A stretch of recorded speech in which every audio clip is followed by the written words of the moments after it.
तारीख 18/5/1994 अमेरिका के north Carolina state के शार्लोट शहर में हिंदू सेंटर में स्वामी सच्चिदानंद परमहंस भक्ति निकेतन आश्रम पेटला दंताली वालों का प्रवचन कैसेट नंबर 3।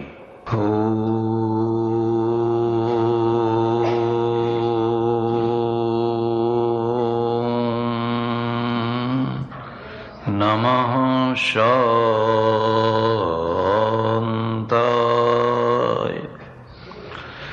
तेजसे।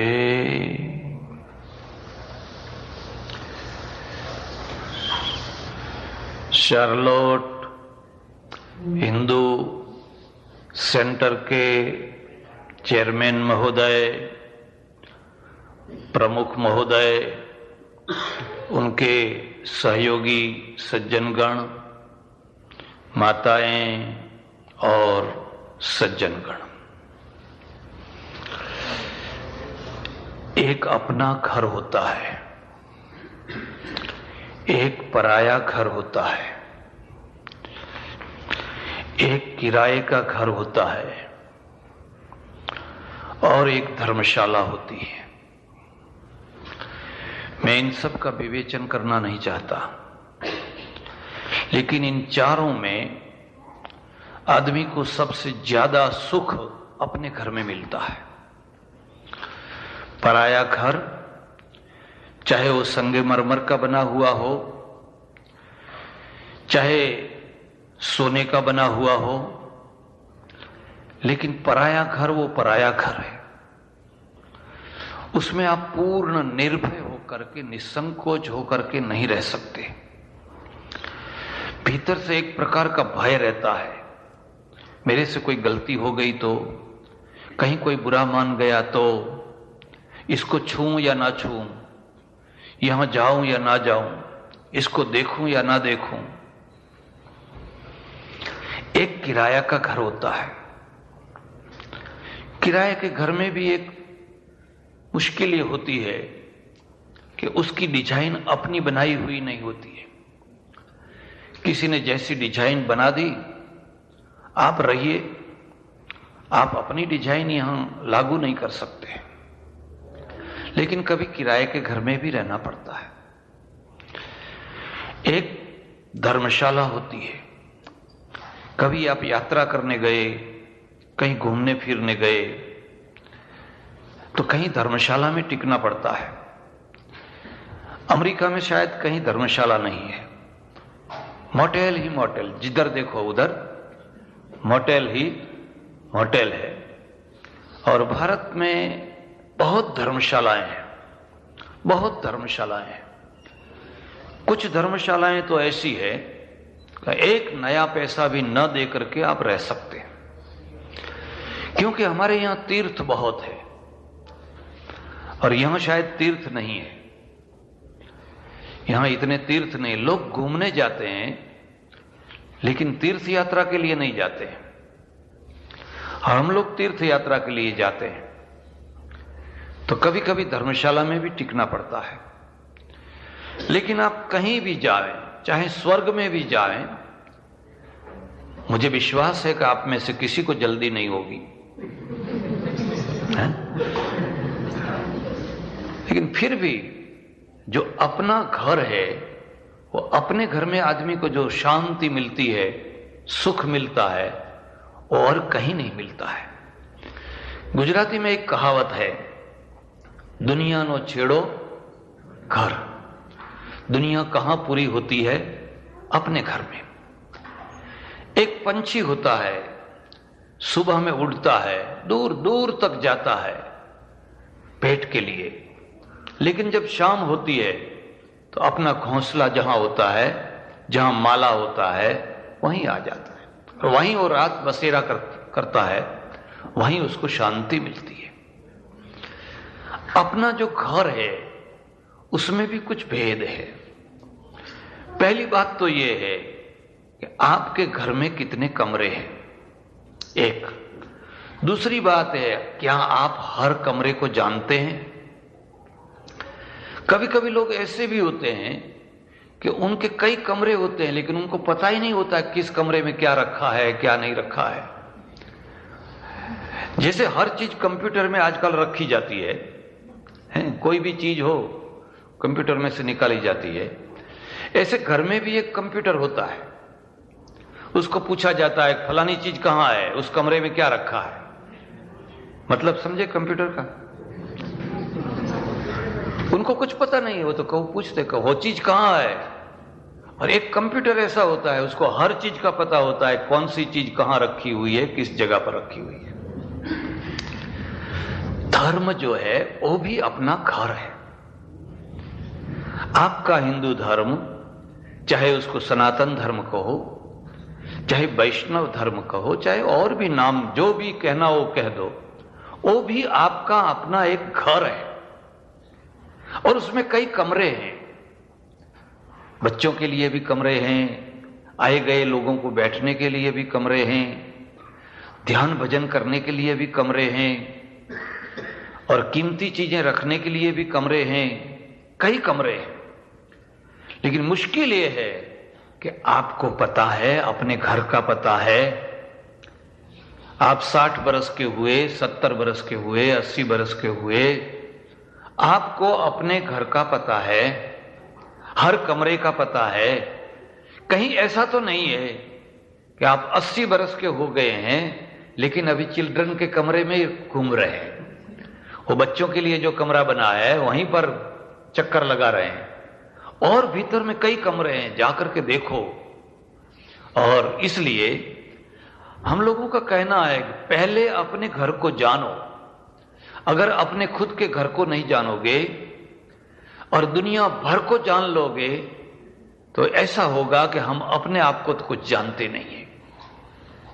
मैं आपको क्या कहना चाहता हूं, आपका धर्म, आपका कल्चर, आपका अपना घर है, और उस घर में जो रखी हुई चीज है उस चीज को जानना घर को जानना है।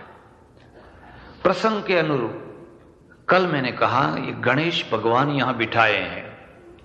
आपका बच्चा आपको पूछेगा कि एलिफेंट गॉड क्या है, तो आप जो है वो कंप्यूटर की तरह देखेंगे, और कंप्यूटर जो है वो जमीन में देखेगा, पता ही नहीं है कि क्या है।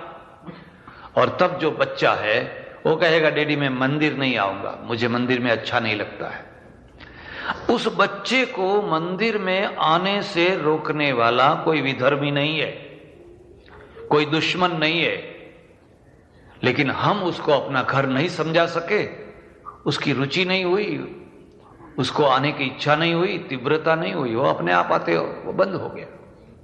अगर उसको समझाया जाता कि गणेश का मतलब ये है, तो शायद उसके दिमाग में जो प्रश्न है, शंकाएं हैं, उसका समाधान हो जाता, तो उसको रस पड़ता। अपने घर को जानो। आज मैं आपके सामने भगवान शिव के बारे में कुछ कहना चाहता हूं कि यहां भी भगवान शंकर की प्रतिमा है, और हमारे देश में तो बहुत जगह पर भगवान शंकर का मंदिर होता है। बल्कि यूं कहें, कैलाश से लेकर के रामेश्वरम तक, कन्याकुमारी तक, पूरे भारत में आप कहीं भी जाएं, ओम नमः शिवाय, ओम नमः शिवाय, ओम नमः शिवाय, हर जगह पर आपको शिव का मंदिर मिलेगा। लेकिन शिव के मंदिर में कितने मैसेज हैं, कितने प्रतीक हैं, क्या क्या चीजें हैं, कभी आपने सोचा ये क्या है, इसका मतलब? पहली बात तो आपको मैं कहता हूं, आप किसी भी मंदिर में जाइए, किसी भी चर्च में जाइए, किसी भी मस्जिद में जाइए, हर जगह आपको एक समान बात मिलेगी। और वो क्या है? यूं होते होते होते एरो जो है ऊपर गया हुआ है।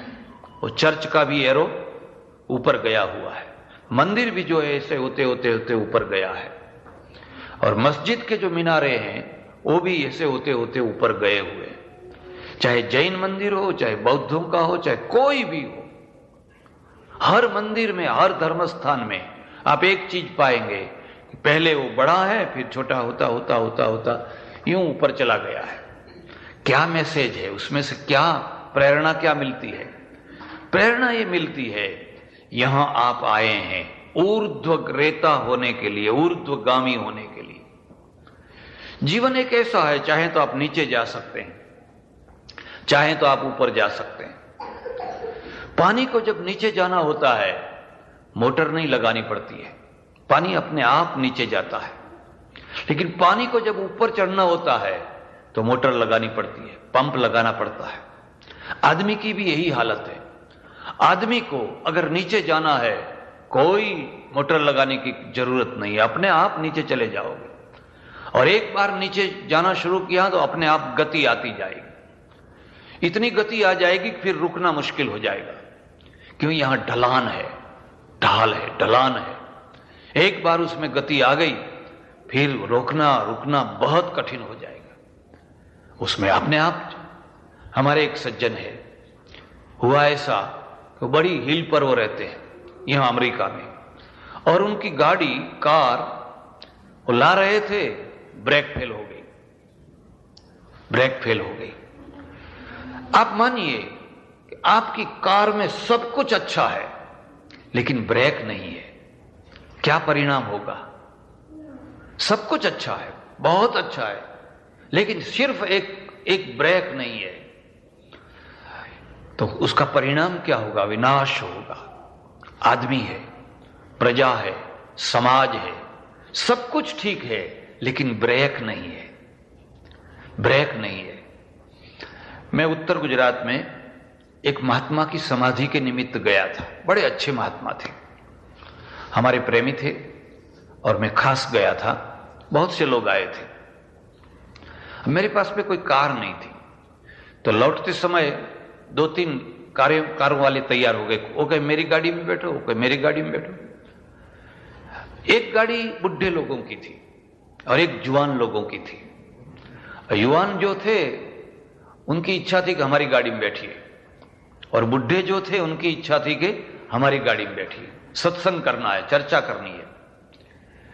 तो मैंने कहा भाई मुझे जाने की जल्दी है। तो बुढ़े लोगों ने कहा कि हमारी कार जो है 60 किलोमीटर से ज्यादा चलती, और वो जो जुआन लोग थे उन्होंने कहा हमारी कार जो है 90 से नीचे चलती नहीं है। तो मैंने कहा चलो 90 में ही बैठे। तो मैं उसमें बैठ गया। सब जुआन थे और सब के सब बनिए थे, ख्याल आया? सब के सब बनिए थे। तो थोड़ा चले, एक आदमी ने मुझे कहा कि महाराज आजकल तो सबसे अच्छा धर्म जो है वो रजनीश जी का है। मैंने कहा बताओ भाई क्या है उसमें? कहते ये सब बातें जाने दीजिए, अच्छे से अच्छा धर्म जो है वो रजनीश जी का है। तो मैंने कहा क्या है, मुझे भी कुछ समझाओ, मुझे भी कुछ बताओ क्या है उसमें। उन्होंने कहा उनकी पहली बात है जिंदगी में कंट्रोल छोड़ दो, बहने दो, बहो, बहते रहो, बहते रहो, बहते रहो। जितने नियंत्रण करोगे उतने ही ज्यादा दुखी हो जाओगे, फ्री हो जाओ। तो मैंने कहा अच्छा ऐसी बात है? कहा हाँ। तो मैंने कहा एक बात मैं आपको बताऊं, आपकी गाड़ी में ब्रेक है या नहीं है? तो कहे है। मैंने कहा फ्री हो जाओ, लेकिन मुझे उतर जाने दो। पहले मैं उतर जाऊं, फिर वो ब्रेक को फ्री कर दो। कि नहीं महाराज ब्रेक कैसे फ्री की जा सकती है? तो मैंने कहा देखो साइकिल को ब्रेक चाहिए, स्कूटर को ब्रेक चाहिए, कार को ब्रेक चाहिए, ट्रेन को ब्रेक चाहिए, प्लेन को ब्रेक चाहिए। जैसे जैसे गति बढ़ेगी वैसे वैसे सॉलिड ब्रेक चाहिए। अगर गति नहीं है तो ब्रेक की कोई जरूरत नहीं है, लेकिन अगर गति है हर गति को ब्रेक की जरूरत रहती है। एक दूसरी बात, जो शाने लोग हैं, समझदार हैं, उनको समझाने में तकलीफ नहीं होती है, और जो मूर्ख हैं उनको समझाने का प्रयत्न करने का कोई मतलब ही नहीं है। मूर्ख हृदय न चेत, जो गुरु मिलई बिरंची सम, तुलसीदास। ऊपर से अगर ब्रह्मा भी आ जाए तो वो उसके हृदय को चेतना नहीं दे सकते। लेकिन फिर भी मूर्ख आदमी को तो दबा करके भी रख सकते हैं। लेकिन भर्तृहरि ने कहा है, जो मूर्ख है लेकिन अपने आप को सबसे ज्यादा शाना समझता है, उसको समझाना तो बिल्कुल असंभव है। उसको तो समझा ही नहीं सकते। ये तो बनिए के लड़के थे, समझदार थे। उन्होंने कहा, महाराज आपने तो बहुत सही बात की। मैंने उनको कहा, देखो हर चीज को ब्रेक की जरूरत है। जहां गति है वहां ब्रेक चाहिए, गति बढ़ती है तो ब्रेक सॉलिड चाहिए। तो फिर तो बहुत सी बातें हुई। मैं क्या कहना चाहता हूं, इसी प्रकार से हमारे पास में जीवन है, जिंदगी है, तो हमारे मंदिर है, हमारे धर्मस्थान है, और धर्मस्थान में जो भगवान के रूप में रखे गए प्रतीक हैं, उन प्रतीकों में भी बहुत समझने की चीजें। आपने पहला देखा कि मंदिर यूं यूं यूं यूं चला जा रहा है। वो क्या कह रहा है, आप नीचे जा रहे हैं और नीचे जाने में कोई शक्ति की जरूरत नहीं है। गति है लेकिन पावर से नहीं है। ये पावर की गति नहीं है। जब आप एक पत्थर को उठा के आकाश में फेंकते हैं तो घूमता हुआ जाता है। कभी अनुभव करके देखना। जब तक वो जाता है घूमता जाता है, लेकिन जब गिरता है तो घूमता हुआ नहीं गिरता है, यूं धीर सीधा गिरता है, दब से गिरता है। जब तक वो घूमता रहा, पृथ्वी घूम रही है, सूर्य घूम रहा है, नक्षत्र घूम रहे हैं, इसलिए वो स्थिर है। जब आदमी जब गिरने वाला होता है तो पहले उसकी गति खत्म हो जाती है। गति खत्म हो जाती है तो ढलान में वो फिर लुढ़कने लगता है, और जैसे जैसे लुढ़कता है उसकी गति बढ़ती ही चली जाती है। फिर उसको रोकना या खुद को रुक जाना बहुत कठिन होता है। मंदिर जो है पहली प्रेरणा ये देता है, आपको ऊपर जाना है, और ऊपर जाना है तो साधना करनी पड़ेगी, शक्ति लगानी पड़ेगी, कोई मोटर लगानी पड़ेगी। नीचे के लिए कोई मोटर नहीं है। किसी को ये तो नहीं कहना पड़ता है कि भाई भूख लगे तो खा लेना, नींद आवे तो सो जाना, ठंडी लगे तो कुछ ओढ़ लेना। अपने आप लोग ओढ़ लेते हैं। लेकिन लोगों को ये समझाना पड़ता है कि देखो, एक दिन कभी उपवास भी करो, एक दिन कभी ऐसा भी शिवरात्रि का कभी जागरण भी करो, कभी जन्माष्टमी का फलाना ये भी करो, ये समझाना पड़ता है। इसलिए हमारे यहां जो मंदिर हैं वो यूं जाते, एरो है, एरो ऊपर जाने का, नीचे जाने का नहीं। आप कभी शिवालय में गए, जाते पहले ही आपको कौन सी चीज मिलेगी? पहले ही ये नंदी मिलेगा। कभी ध्यान से देखना उसको। कभी आपने सोचा ये शिव जी का वाहन नंदी क्यों है, बैल क्यों है? और आश्चर्य ये है, उनकी पत्नी जो पार्वती है उसका वाहन बाघ है, सिंह है, शेर है। अब ये बैल और सिंह दोनों साथ में चलेंगे तो क्या दशा होगी? एक तरफ शेर है, दूसरी तरफ नंदी है।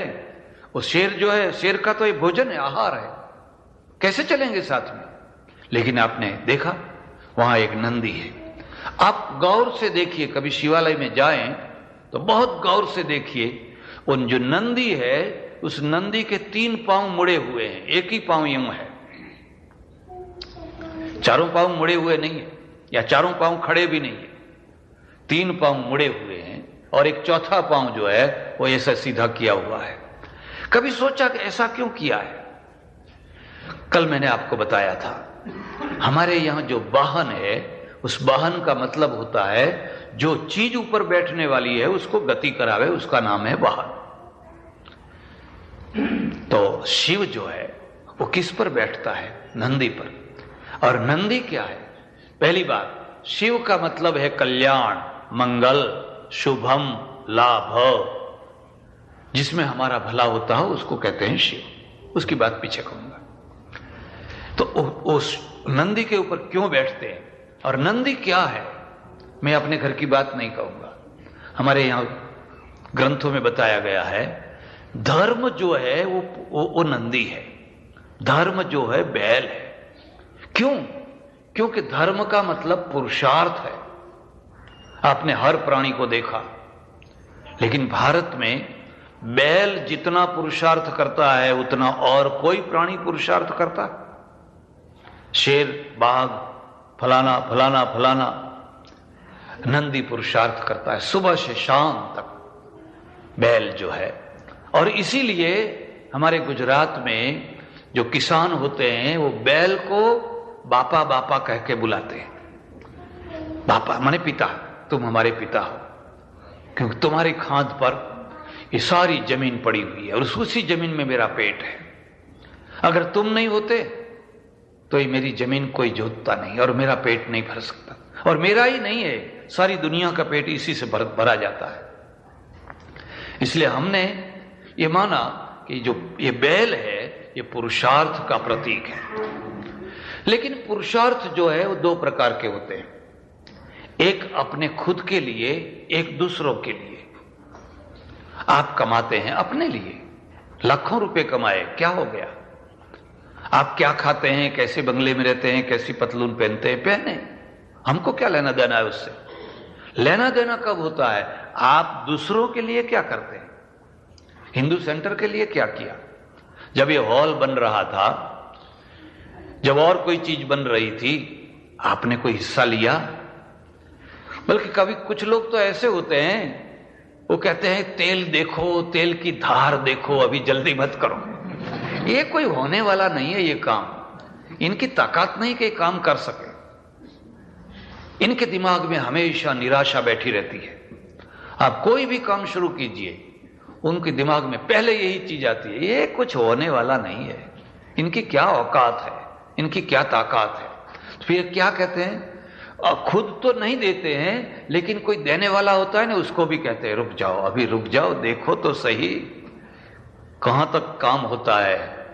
एक ये आदमी होते हैं, और एक आदमी ऐसा होता है, हमारे यहां एक कहावत है, पहलो घा राणा नो, पहलो घा राणा, माने पहले जो प्रहार करता है वो राणा है, और फिर सोच के धीरे धीरे धीरे बाद में देरी से, पीछे से। मैं एक जगह पर रहता रहा, हमारे चरोतर के एक गांव में। आश्रम बिल्कुल पुराना हो गया था, बरसों से चला आ रहा था। लोगों ने कहा इसका जीर्णोद्धार होना चाहिए, जीर्णोद्धार होना चाहिए, जीर्णोद्धार होना चाहिए। तो उसके जो ट्रस्टी थे ने, गांव में सबसे बड़े पैसे वाले थे, और एक ही ट्रस्टी थे। मैंने उनको कहा भाई ये इसमें पानी गिरता है, आश्रम सब पड़ रहा है, और आप कहें तो इसका जीर्णोद्धार करें। महाराज पैसा वैसा कुछ नहीं है। तो मैंने कहा पैसा नहीं चाहिए, आपके पास से पैसा नहीं मांगेंगे हम, तो आप अपने आप करना हो तो करो, जो कुछ करना हो सो। तो मैंने कहा आप ट्रस्टी हैं इसलिए आपको पूछने आए हैं। और फिर तो उसका बड़ा जीर्णोद्धार हुआ, इतना पैसा आया, इतना पैसा आया, मेरे पास में पैसे बच गए। तो बाद में उनको पता चला गया तो बिल्कुल नया हो गया। एक दिन आए, वो आकर के कहते हैं महाराज हमारे 11,000 रुपये लिख लीजिए। मैंने कहा नहीं, 1,000 आपको दे करके आपको 12,000 लौटा देते हैं। जब मैं पहली बार आपके पास में आया तो पैसा नहीं है, पैसा नहीं है, पैसा नहीं है। अब तो मेरे पास पैसे बहुत हो गए, और हम कोई भिखारी थोड़े हैं। तुम्हारे गांव में तुम्हारा काम करने आए, मैं तो काम करके कल चला जाऊंगा, कोई मेरी मिलकत थोड़ी यहां है। तो वो कहते नहीं नहीं महाराज, मेरा तो पैसा लेना ही पड़ेगा, लेना ही पड़ेगा। मैं नहीं लेना पड़ेगा। अरे हम साधु हैं, हम कोई भिखारी थोड़े, नहीं लेना पड़ेगा। उसका चेहरा वो छोटा हो गया। उसने देखा ये तो मत्था फिरा हुआ आदमी है, ये कोई मैं कोई सारंगी बजाने वाला थोड़ा हूं कि चलो भाई खमा खमा खमा करके तुम्हारे पास में पैसे मांग। अरे मेरे पास में तो कुछ कितना हो गया है, लोगों ने इतना पैसा दिया बिना मांगे। अब वो जो आरस संगमरमर की जो तख्ती लगाने की थी ने, अब उसमें उसका नाम नहीं आया, और नाम नहीं आए तो हर लोग आदमी कहे देखो ट्रस्टी बना है और कुछ दिया नहीं, और बना है ट्रस्टी और कुछ नहीं दिया, तो उसको तो बड़ी मुश्किल हो गई। वो चले गए, फिर 2-4 आदमियों को भेज, महाराज को समझाओ, महाराज को किसी प्रकार समझाओ और मेरा 11,000 रुपये ले लें। फिर तो बढ़ते बढ़ते 25 तक आ गए। पहले अगर 5 भी देते नहीं तो बहुत हो जाता, लेकिन पहले नहीं दिया। फिर मैंने भी देखा चलो ज्यादा खींचना नहीं चाहिए, अब ये 11 से 25 हुआ है तो संस्था को ही फायदा होगा, चलो ले लो।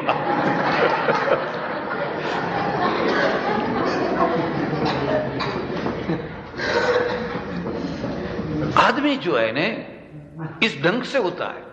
आप अपने लिए क्या खाते हैं, क्या पहनते हैं, कोई किसकी कोई मतलब नहीं है।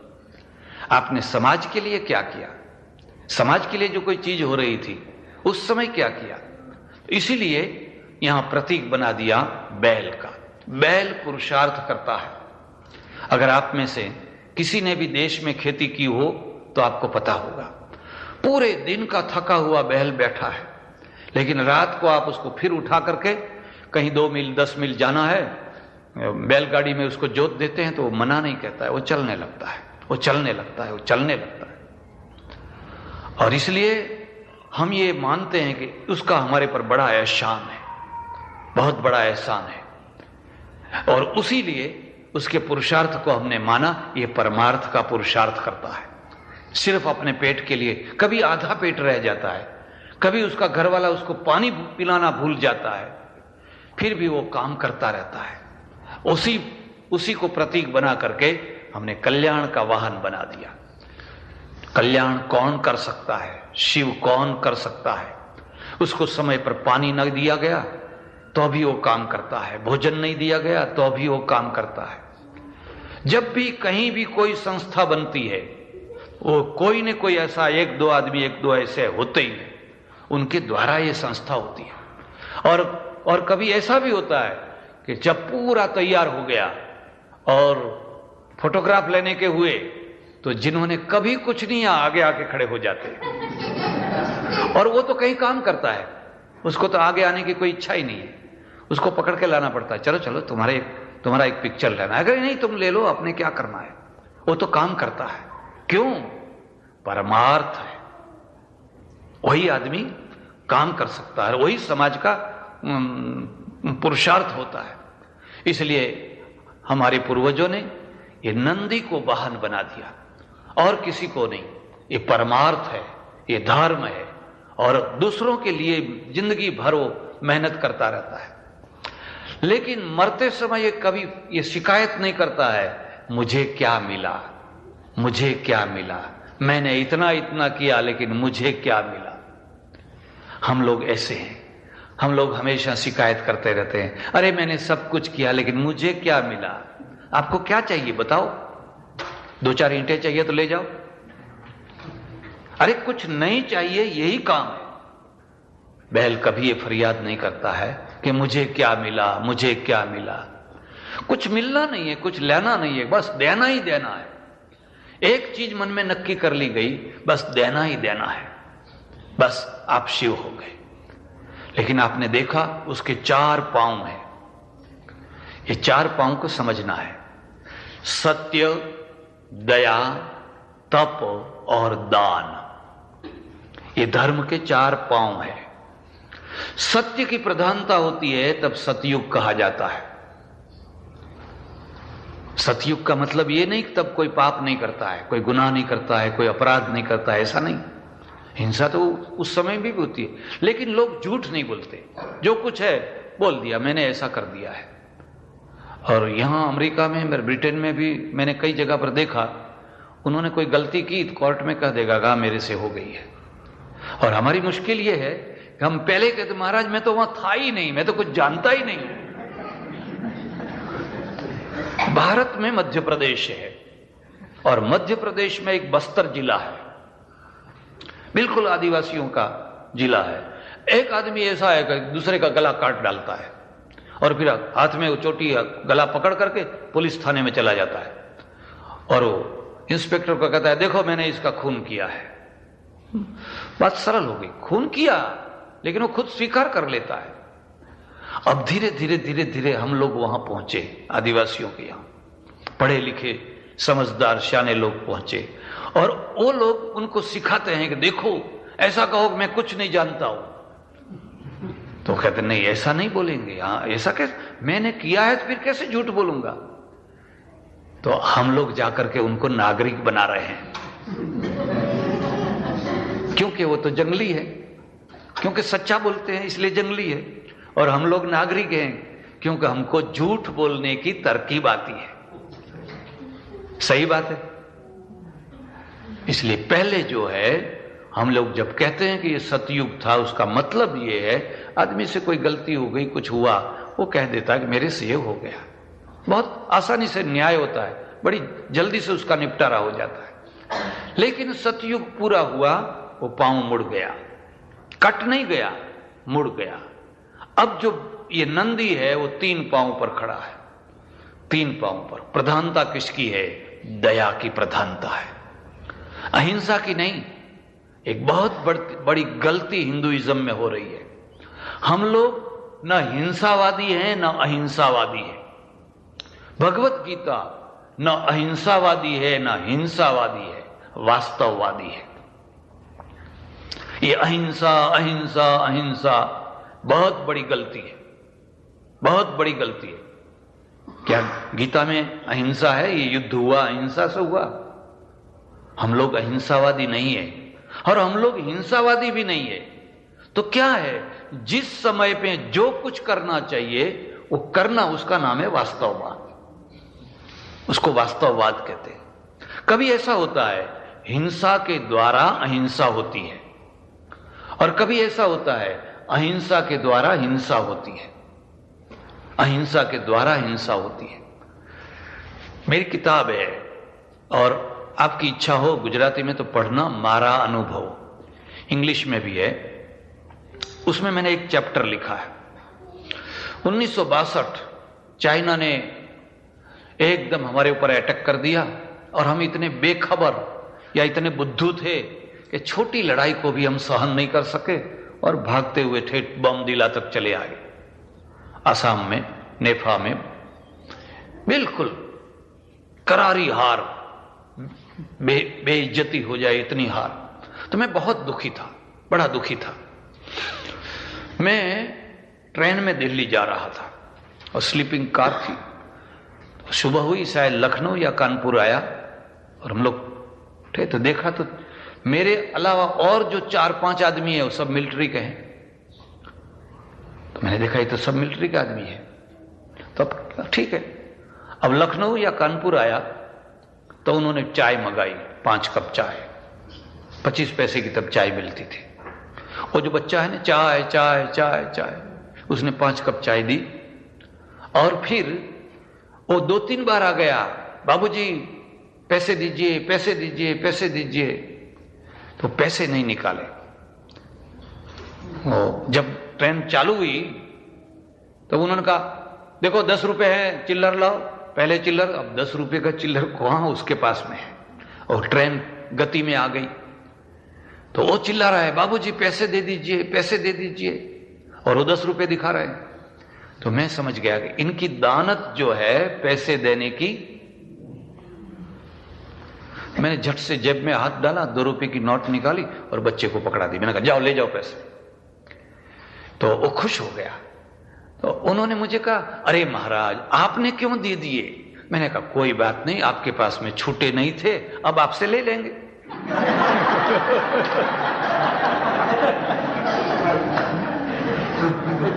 खैर हमारी बातचीत शुरू हो गई। मैं आपको एक दूसरी बात कहता हूं, कभी भी ऐसे गरीब आदमियों के पैसे को मत काटना। अरे उसी के ऊपर तो उसका जीवन है, 2 रुपए मुश्किल से कमाता है शाम को, उसमें भी 1-2 आदमी ऐसे मिल जाए, कोई पानी पिलाने वाला, कोई चाय वाला, कोई पता नहीं उसकी माँ विधवा होगी, यही शाम को जाकर के चक्की का आटा ले जाकर के खाते होंगे, और इसमें भी आप उसके पैसे काट रहे हैं। होटल वाला थोड़ा मानेगा, वो तो कहते पैसे देने ही पड़ेंगे तुमको। फिर हमारी बातचीत शुरू हो गई। तो उनमें जो बड़ा आदमी था, नायक था, मैंने उनको पूछा कि आप सच सच बताइए, ये जो चाइना के साथ में हमारी लड़ाई हुई उस समय में आप कहां थे? उन्होंने कहा हम तो बिल्कुल ढोला पर थे, ढोला चौकी पर, पहली चौकी पर थे। तो फिर आप लोगों ने ढोला चौकी क्यों छोड़ दी? क्या आपको कारतूस नहीं थे, दारू गोला बारूद नहीं था, क्या मुश्किल थी? तो उसने बड़े गौरव के साथ में कहा महाराज मेरा एक भाई भी साधु है, मेरा एक भाई भी साधु है। मैं जब यहां मिलिट्री में दाखिल हो गया, 1-2 बरस के बाद मैं देश में गया तो वो मिला, उसने कहा अरे तुमने ये क्या किया, अपना पेट फोड़ डालो, ये हिंसा का काम, इसमें तो गोलियां चलानी पड़ेगी, ये हिंसा का काम तुमने स्वीकार कर लिया। अब मिलिट्री में तो एग्रीमेंट होता है ऐसा नहीं कि जब मर्जी आई तब छोड़ के चल दिए। तो फिर मैंने कहा मैं मिलिट्री में से तो निकल नहीं सकता हूं, तो अब क्या करूं? तो उन्होंने कहा देखो, जब भी कभी भी कहीं भी गोलियां चलाने की नौबत आवे तो आकाश में चलानी, किसी आदमी के ऊपर नहीं चलानी। तो मेरे भाई ने मुझे यह उपदेश दिया था और मुझे उपदेश लग गया था। तो हम लोगों ने, वो नायक है तो उसने अपने सिपाहियों को वो यही समझाया। तो जब ढोले पर हमारे अटैक हुआ तो हमने आकाश में गोलियां चलाई। गोलियां, मैंने एक भी आदमी को नहीं मारा। तो मुझे इतना दुख हुआ, इतना दुख हुआ, इतना दुख हुआ। हो मैंने कहा मेरे देश को कितना गुमराह किया गया है। यहां बाहर से दुश्मन बुलाने की जरूरत नहीं है, यहां तो हमारे दिमाग में जो गुमराही है यही बड़ी दुश्मन है।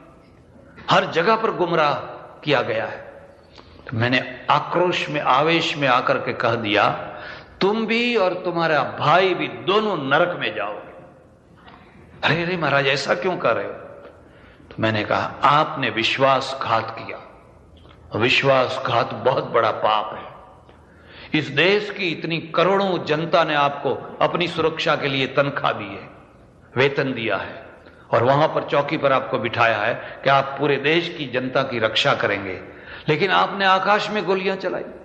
अब वो लोग नीचे चले आए और नीचे आकर के भी हम सबको मारेंगे, हमारी मिल्कत को, हमारी बहन बेटियों की इज्जत लेंगे।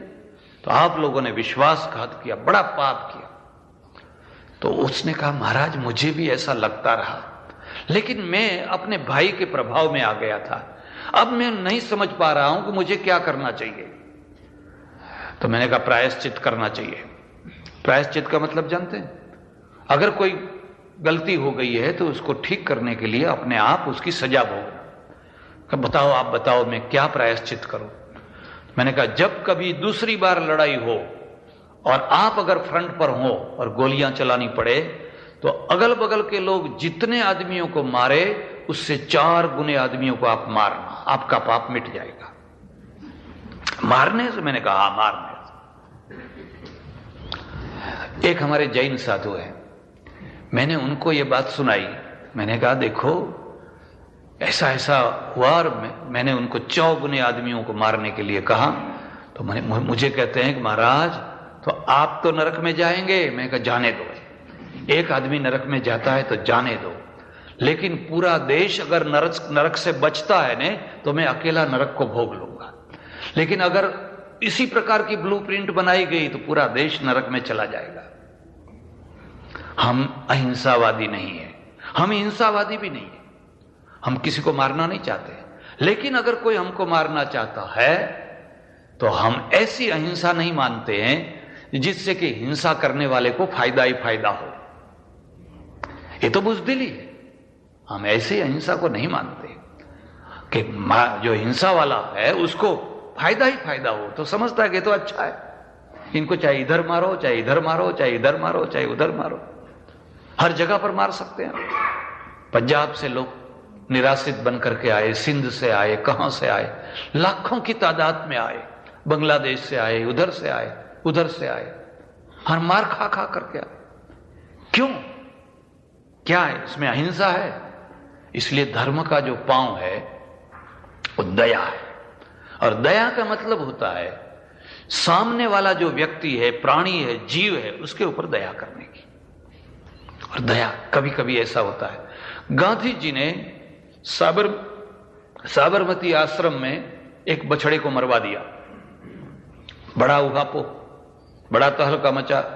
अरे आप अहिंसावादी कैसे?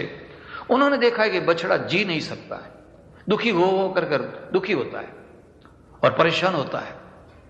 डॉक्टर को बुलाया, इंजेक्शन दिला दिया, बछड़ा मर गया। ये दया है, ये हिंसा नहीं है। क्योंकि ये इसको 10 दिन 15 दिन तक और दुखी हो करके वो मरेगा। फिर बाद मैंने भी एक ऐसी गाय थी, हमारे यहां भरवाड़ लोग छोड़ के चले गए, उसके दोनों पांव टूट गए थे, ट्रैक्टर लगा था, दोनों टूट गए थे। अब बेचारी पड़ी रहे, हम लोग उसको पानी डालें, घास डालें, रात को जो है सियाल आ जावे, कुत्ते आ जावे, उसको नोचना शुरू कर दो। रात को कौन उसके पास में बैठे? तो बड़ी दुखी होने लगी। फिर डॉक्टर को बुलाया, मैंने कहा किसी भी ढंग से ये ठीक हो सकती है? कहते नहीं हो सकती है, ये 10-15 दिन तक ये दुखी हो करके आखिर में मरेगी, और ये कुत्ते, कौए, ये गीद, ये फलाने इनको दुखी करेंगे। मैंने कहा इंजेक्शन दे दो उसको। इंजेक्शन दिला दिया। अब जो ये इंजेक्शन है ये दया है, ये हिंसा नहीं है, ये अहिंसा भी नहीं है, ये दया है। और ये चीज हमारे यहां नहीं है। यहां क्या है? यहां मारना पाप नहीं है, किसी को दुखी रिबाना यही पाप है। ओ कुट कुट कुट कुट कुट कुट के मर रहा है। हमारे यहां कुत्ते कितने हैं, बिल्ले कितने हैं, कितनी गायें घूम रही है, कितने और प्राणी घूम रहे हैं, मच्छर है, मक्खियां है, सब जियो सब जियो सब जियो। खटमल है। ऐसे भी लोग हैं देश में जो अपने खटिया में पड़े हुए खटमलों को आदमी किराया का रखते हैं। किराए का आदमी, तुमको 8 घंटा सोना पड़ेगा, उसको पैसे चाहिए, सोएंगे क्यों? वो खटमलों को भोजन देना है। खटमलों को भोजन देना है तो उसको खटिए पर सुला देते हैं। वो खटमल उसको काटते हैं। अरे तुम सो जाओ ने, तुम क्यों नहीं सोते हो? धर्म को समझिए। हम इसलिए हमारे यहां कहा दया जो है ये धर्म है, और दया अलग चीज है। कभी हिंसा से भी दया होती है, कभी अहिंसा से भी होती है। एक डाकू था, बड़ा जल्ला, जिंदगी भर वो चोरी करता रहा, डाका डालता रहा, आदमियों को कुत्ते की तरह मारता रहा, बहुत पाप किए। फिर एक संत मिल गए, महात्मा मिल गए, और उनको बड़ा पश्चाताप हुआ, अरे मैंने क्या कर दिया, मुझसे क्या हो गया? तो महात्मा ने कहा देखो अब तुम इस जिंदगी को छोड़ दो, नई जिंदगी स्वीकार कर लो। जाओ, मैं तुमको ध्वजा देता हूं, काले रंग की ध्वजा है, अपने डंडे में लगा करके पूरे तीर्थों में घूमो, भगवान का नाम लेते हुए घूमो। जहां तुम्हारी ध्वजा सफेद हो जाए बस समझ लेना तुम्हारे सब पाप धुल गए। वो 68 तीर्थ घूमता रहा, कहीं ध्वजा सफेद नहीं हुई। काली की काली, हरिद्वार गया, काशी गया, रामेश्वरम गया, फलाने गया, हर जगह गया, हर नदी में उसको ध्वजा को नलाया, लेकिन काली की काली। निराश हो गया, क्या करूं, मेरे इतने पाप हैं कि ध्वजा काली सफेद नहीं हो रही है। अब वो अकेला ही भगवान का नाम लेते हुए जा रहा था, जंगल था, इतने में एक बड़ी जोर से चिल्लाहट हुई, बचाओ बचाओ बचाओ बचाओ। तो जाकर के उसने देखा तो एक अबला, एक महिला है, उसके ऊपर 2 आदमी जो है उसकी आबरू लेने का प्रयत्न कर रहे, उसकी साड़ी खींच रहे, उसको परेशान कर रहे, और वो चिल्ला रही है। उसने देखा 2 आदमी है, वो मूल में तो उसका जो क्षत्रिय भाव था वो जागृत हो गया, वो ध्वजा को निकाला, एक तरफ फेंका, और डंडा जो था ने और ले करके टूट पड़ा, तो दोनों के सर फोड़ दिए, दोनों के, और महिला को बचा ली। लेकिन बाद में उसको हुआ, अरे मैंने 2 और पापों को जोड़ दिया, इतने पाप तो किए थे, आज 2 और पापों को भी जोड़ दिया। और आकर के देखता है तो ध्वजा सफेद हो गई, वो काली ध्वजा जो है वो सफेद हो गई। तो वो और आश्चर्य में पड़ गया कि इसका मतलब क्या है। फिर उसी गुरु के पास में गया, महाराज मैं 68 तीर्थ घूमता रहा, लेकिन मेरी ध्वजा कहीं सफेद नहीं हुई, काली की काली ही रही। जब मैंने 2 खून किए, 2 आदमी को मार डाले, तब जाकर के सफेद हुई। इसका मतलब क्या है? तो उन्होंने कहा देखो, जब तुमने पहले जो आदमी मारे वो अपने लिए मारे, अपने स्वार्थ के लिए मारे, लेकिन अब जो 2 आदमियों को मारे किसी को बचाने के लिए मारे, किसी की इज्जत बचाने के लिए मारे। तो इससे बड़ा कोई पुण्य नहीं है, इससे बड़ा कोई परमार्थ नहीं है। हमारे राम ने, हमारे कृष्ण ने जीवन भर, जिंदगी भर धनुष बाण चलाए हैं। कभी आपने राम के हाथ में माला देखी कि राम माला लेके बैठे या कृष्ण माला लेके बैठे? राम 14 बरस तक वन में घूमते रहे, सीता जी जैसी सुंदर पत्नी को लेकर के। किसकी मजाल क्या कोई आंख उठा करके देखे? क्यों? अपने खभे के ऊपर हमेशा धनुष बाण रहता रहा, और कृष्ण जो है हमेशा चक्र रखते रहे। इसलिए अपने हिंदुइज्म को समझिए, गुमराह मत होइए। हम किसी को मारना नहीं चाहते, सारी दुनिया हमारे भाई है। लेकिन अगर कोई हमको मारना चाहता है और बार बार मारना चाहता है और फिर भी हम कहते हैं अहिंसा अहिंसा, और कभी कभी तो ये कहते चलो इतनी बार ठीक है, अब आगे कुछ नहीं करना हो, अब आगे कुछ नहीं करना हो। वो कहता है अच्छा अच्छा अब आगे कुछ नहीं करेंगे, और वो धकेलता ही जा रहा है, वो धकेलता ही जा रहा है। फिर 2-4 घंटे होते हैं और एक तमाचा आके मार देता है, अच्छा देखो अब आगे कुछ मत करना हो। अरे कब तक ऐसा कहोगे, आगे मत करना आगे मत करना आगे मत करना। इसलिए ये जो नंदी है ये धर्म का रूप है, और धर्म जो है वो 4 पांव पर खड़ा है। पहला सत्य है, दूसरा दया है, और तीसरा जो पांव है वो तप है। और तप का मतलब बुरा मत मानना, हम लोग गुमराह हो गए। तप का मतलब क्या है? कभी आप योग सूत्र को पढ़िए, और योग सूत्र में व्यास ने जो व्याख्या की है उसको पढ़िए। व्यास ने व्याख्या की है, धर्माचरण करते समय जो दुख आते हैं, जो कष्ट आते हैं, उनको हंसते हंसते सहन कर लेना, उसका नाम है तप। अब जहां कहीं भी धर्म पर चलने लगेंगे थोड़े बहुत कष्ट तो आएंगे, उस कष्ट को हंसते हंसते सहन कर लेना, बस उसी का नाम है तप। तो हम लोगों ने क्या समझ लिया, एक पांव पर कोई खड़ा है, कोई उपवास करके बैठा है, कोई ये नहीं खाता है, कोई वो नहीं खाता है, कोई ऐसा करता है, कोई ऐसा करता है। आप पूरी गीता पढ़ करके मुझे बताना, कहीं अर्जुन को ऐसा कहा है कि तुम शनिवार करना, तुम मंगलवार करना? अगर लिखा है तो मुझे बताना, किसी जगह पर ऐसा कहा तो तुम शनिवार को एक टाइम एक बार भोजन करना, मंगल करना, गुरु करना, फलाना करना, ये वार करना, फलाना वार। अरे ये व्यामोह है, ये तप नहीं है। तप क्या है? वास्को डी गामा ने तप किया, कोलंबस ने तप किया। एक कोलंबस ने इस समुद्र में अपनी नाव को चलाया 500 बरस पहले, और उस तप का परिणाम उसके देश को मिला, पूरा यूरोप छा गया। कभी आपने कैलकुलेशन किया, गोरी प्रजा बहुत छोटी जगह में रहती रही, यूरोप में गोरी प्रजा रहती रही, बाकी सारी दुनिया में कहीं गोरी प्रजा नहीं थी। कहीं काली थी, कहीं कलर्ड थी, कहीं पीली थी।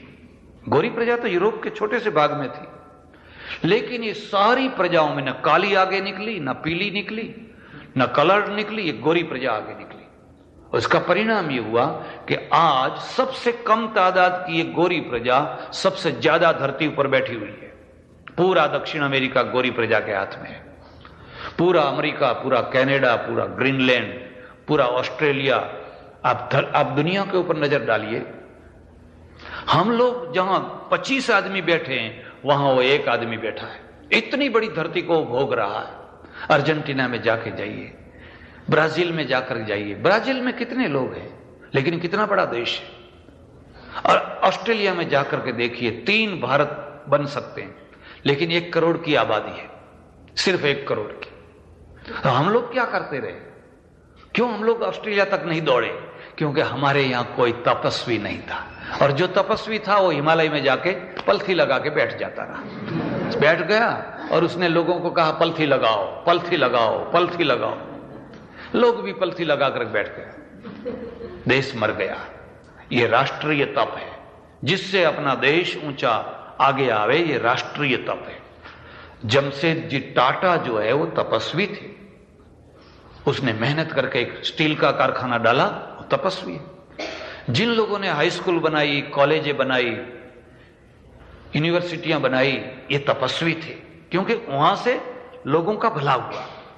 और कुछ नहीं खाते हैं हम। आप क्या खाते हैं? आप लहसुन खाते हैं, प्याज खाते हैं? नहीं भी। तो आप क्या खाते हैं? लोग पूछते हैं आप आलू खाते हैं, आप फलाना खाते हैं, बस यही बात। और लोग और समझते हैं कि ये बड़े तपस्वी हैं, ये बड़े तपस्वी हैं, फलाना नहीं खाते। और मैं कभी कभी पूछता हूं कि आप लहसुन नहीं खाते हैं, प्याज भी नहीं खाते हैं? नहीं महाराज। तो आलू भी नहीं खाते हैं, बैंगन भी नहीं खाते हैं? नहीं खाते। तो आप खाते हैं तो क्या खाते हैं? हम घूस खाते हैं, घूस खाते हैं, हम घूस खाते हैं, हम ब्याज खाते हैं, काला ब्याज, किसी को छोड़ते नहीं, उसका खून तक चूस लेते हैं। अब सोचिए कि लहसुन खाने वाला अच्छा है कि घूस खाने वाला अच्छा है? इन दोनों में से कौन अच्छा है? हम गुमराह हैं, हम लोग धर्म को नहीं समझ सके। तप का, इसलिए तप का मतलब है जिससे हजारों आदमियों का भला हो, उसको तप कहते हैं। इस हॉल को बनाना हुआ होगा, किसी 1-2-4 आदमियों ने तप किया होगा। मैं नहीं जानता हूं कौन है कौन नहीं है, मैं कुछ नहीं जानता हूं। वो घर घर घूमे होंगे, दाढ़ी में हाथ डाला होगा, आप कुछ दीजिए, आप कुछ दीजिए, नहीं नहीं हमारे नहीं देना है। और यहां खड़े होंगे रात को, दिन को, आगे पीछे, कितने लोगों ने इसके पीछे तप किया होगा। और आज जब इसको चलाना है तो चलाने में भी तप करना पड़ता है। ये तप है। और इसलिए कहा ये धर्म जो खड़ा है वो तप के ऊपर खड़ा है। हर घर में एक आदमी तप करता है। सुबह में देखते हैं सबसे पहले एक बहन खड़ी हो जाती है, पुरुष सोया है, दूसरे सोए, मेहमान सोए हुए हैं, एक महिला खड़ी हो जाती है। खड़ी होकर के सारा काम ठीक कर लेती है, नाश्ता बनाती है, चाय बनाती है, दूध बनाती है, फलाना बनाती है। वो लोग नहा धो करके तैयार हुए, उससे पहले तो टेबल सजा करके तैयार कर देती है, आओ आओ नाश्ता का, सबके कपड़े धोती है, सबका फलाना का। ये तप है, इसी से घर चल रहा है। अब ऐसा हुआ कि पुरुष उठ गया है, मेहमान उठ गए हैं और वो माई सो रही है। वो तो अभी सो ही रही है, नाश्ता कहां करेगा? अपने बना के खा लो, नहीं तो यहां पास में कहीं वो क्या है, टाको बेल है।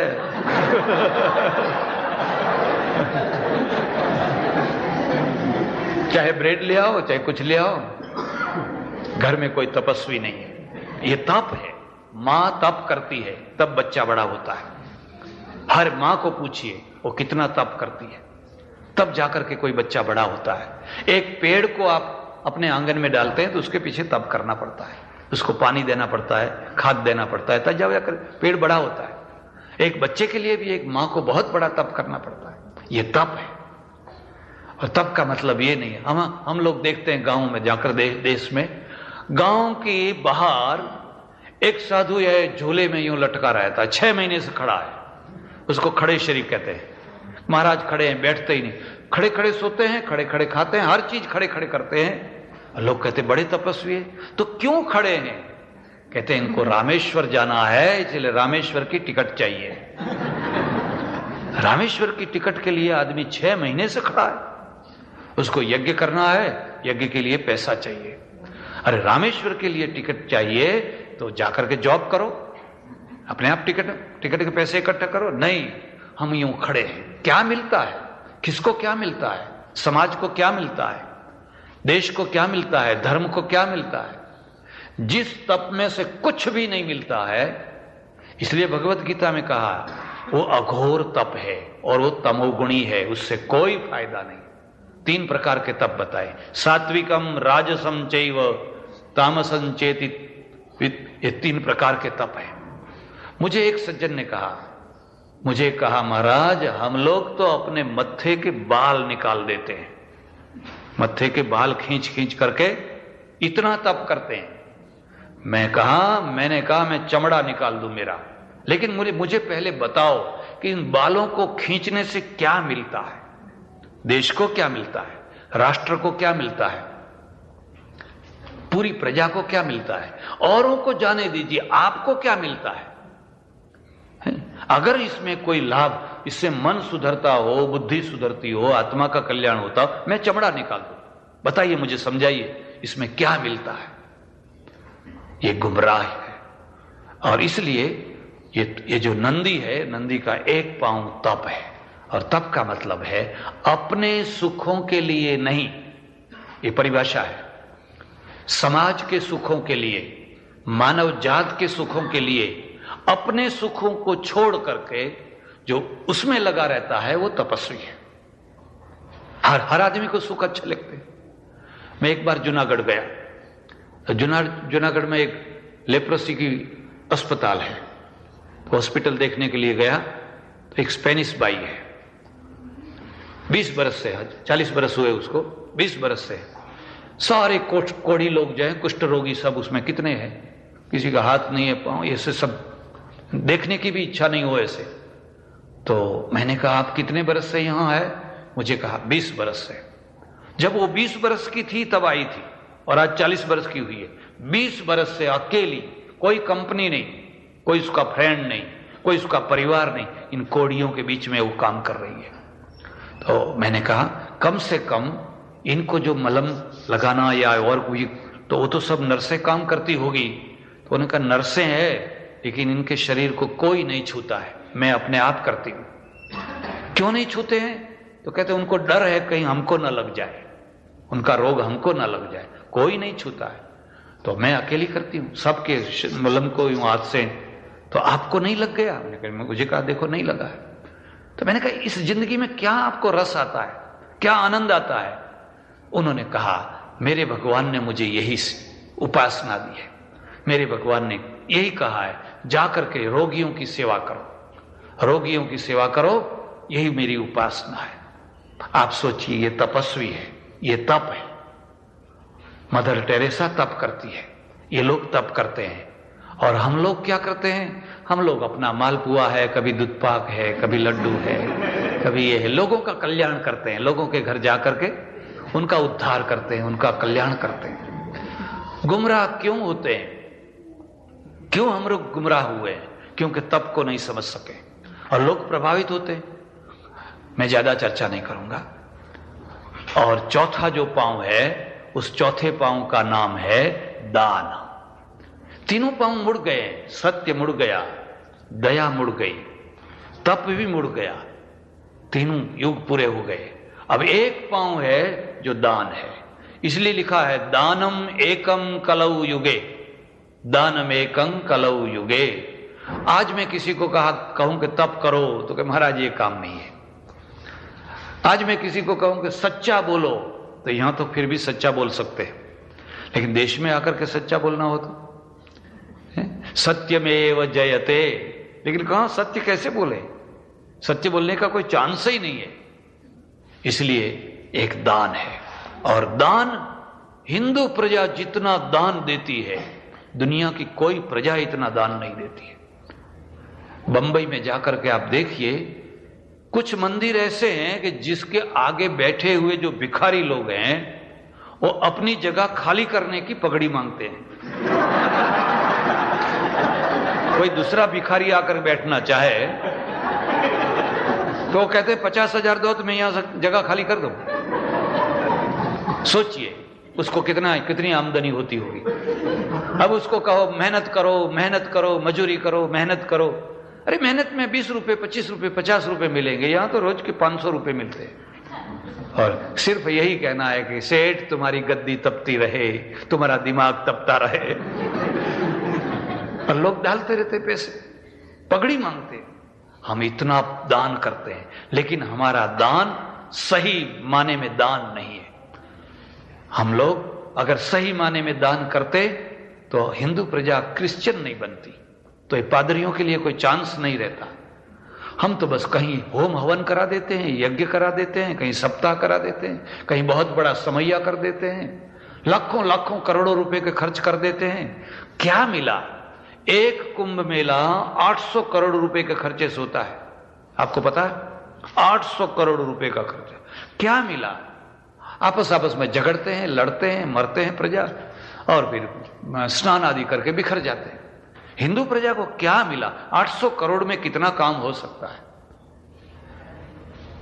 इसलिए ये दान है। आप ये समझिएगा, आप जब शिवालय में जाते हैं तो शिवालय में पहला नंदी आता है, और नंदी जो है धर्म का प्रतीक है, और धर्म 4 पांवों पर खड़ा है। मैं ज्यादा चर्चा नहीं करूंगा।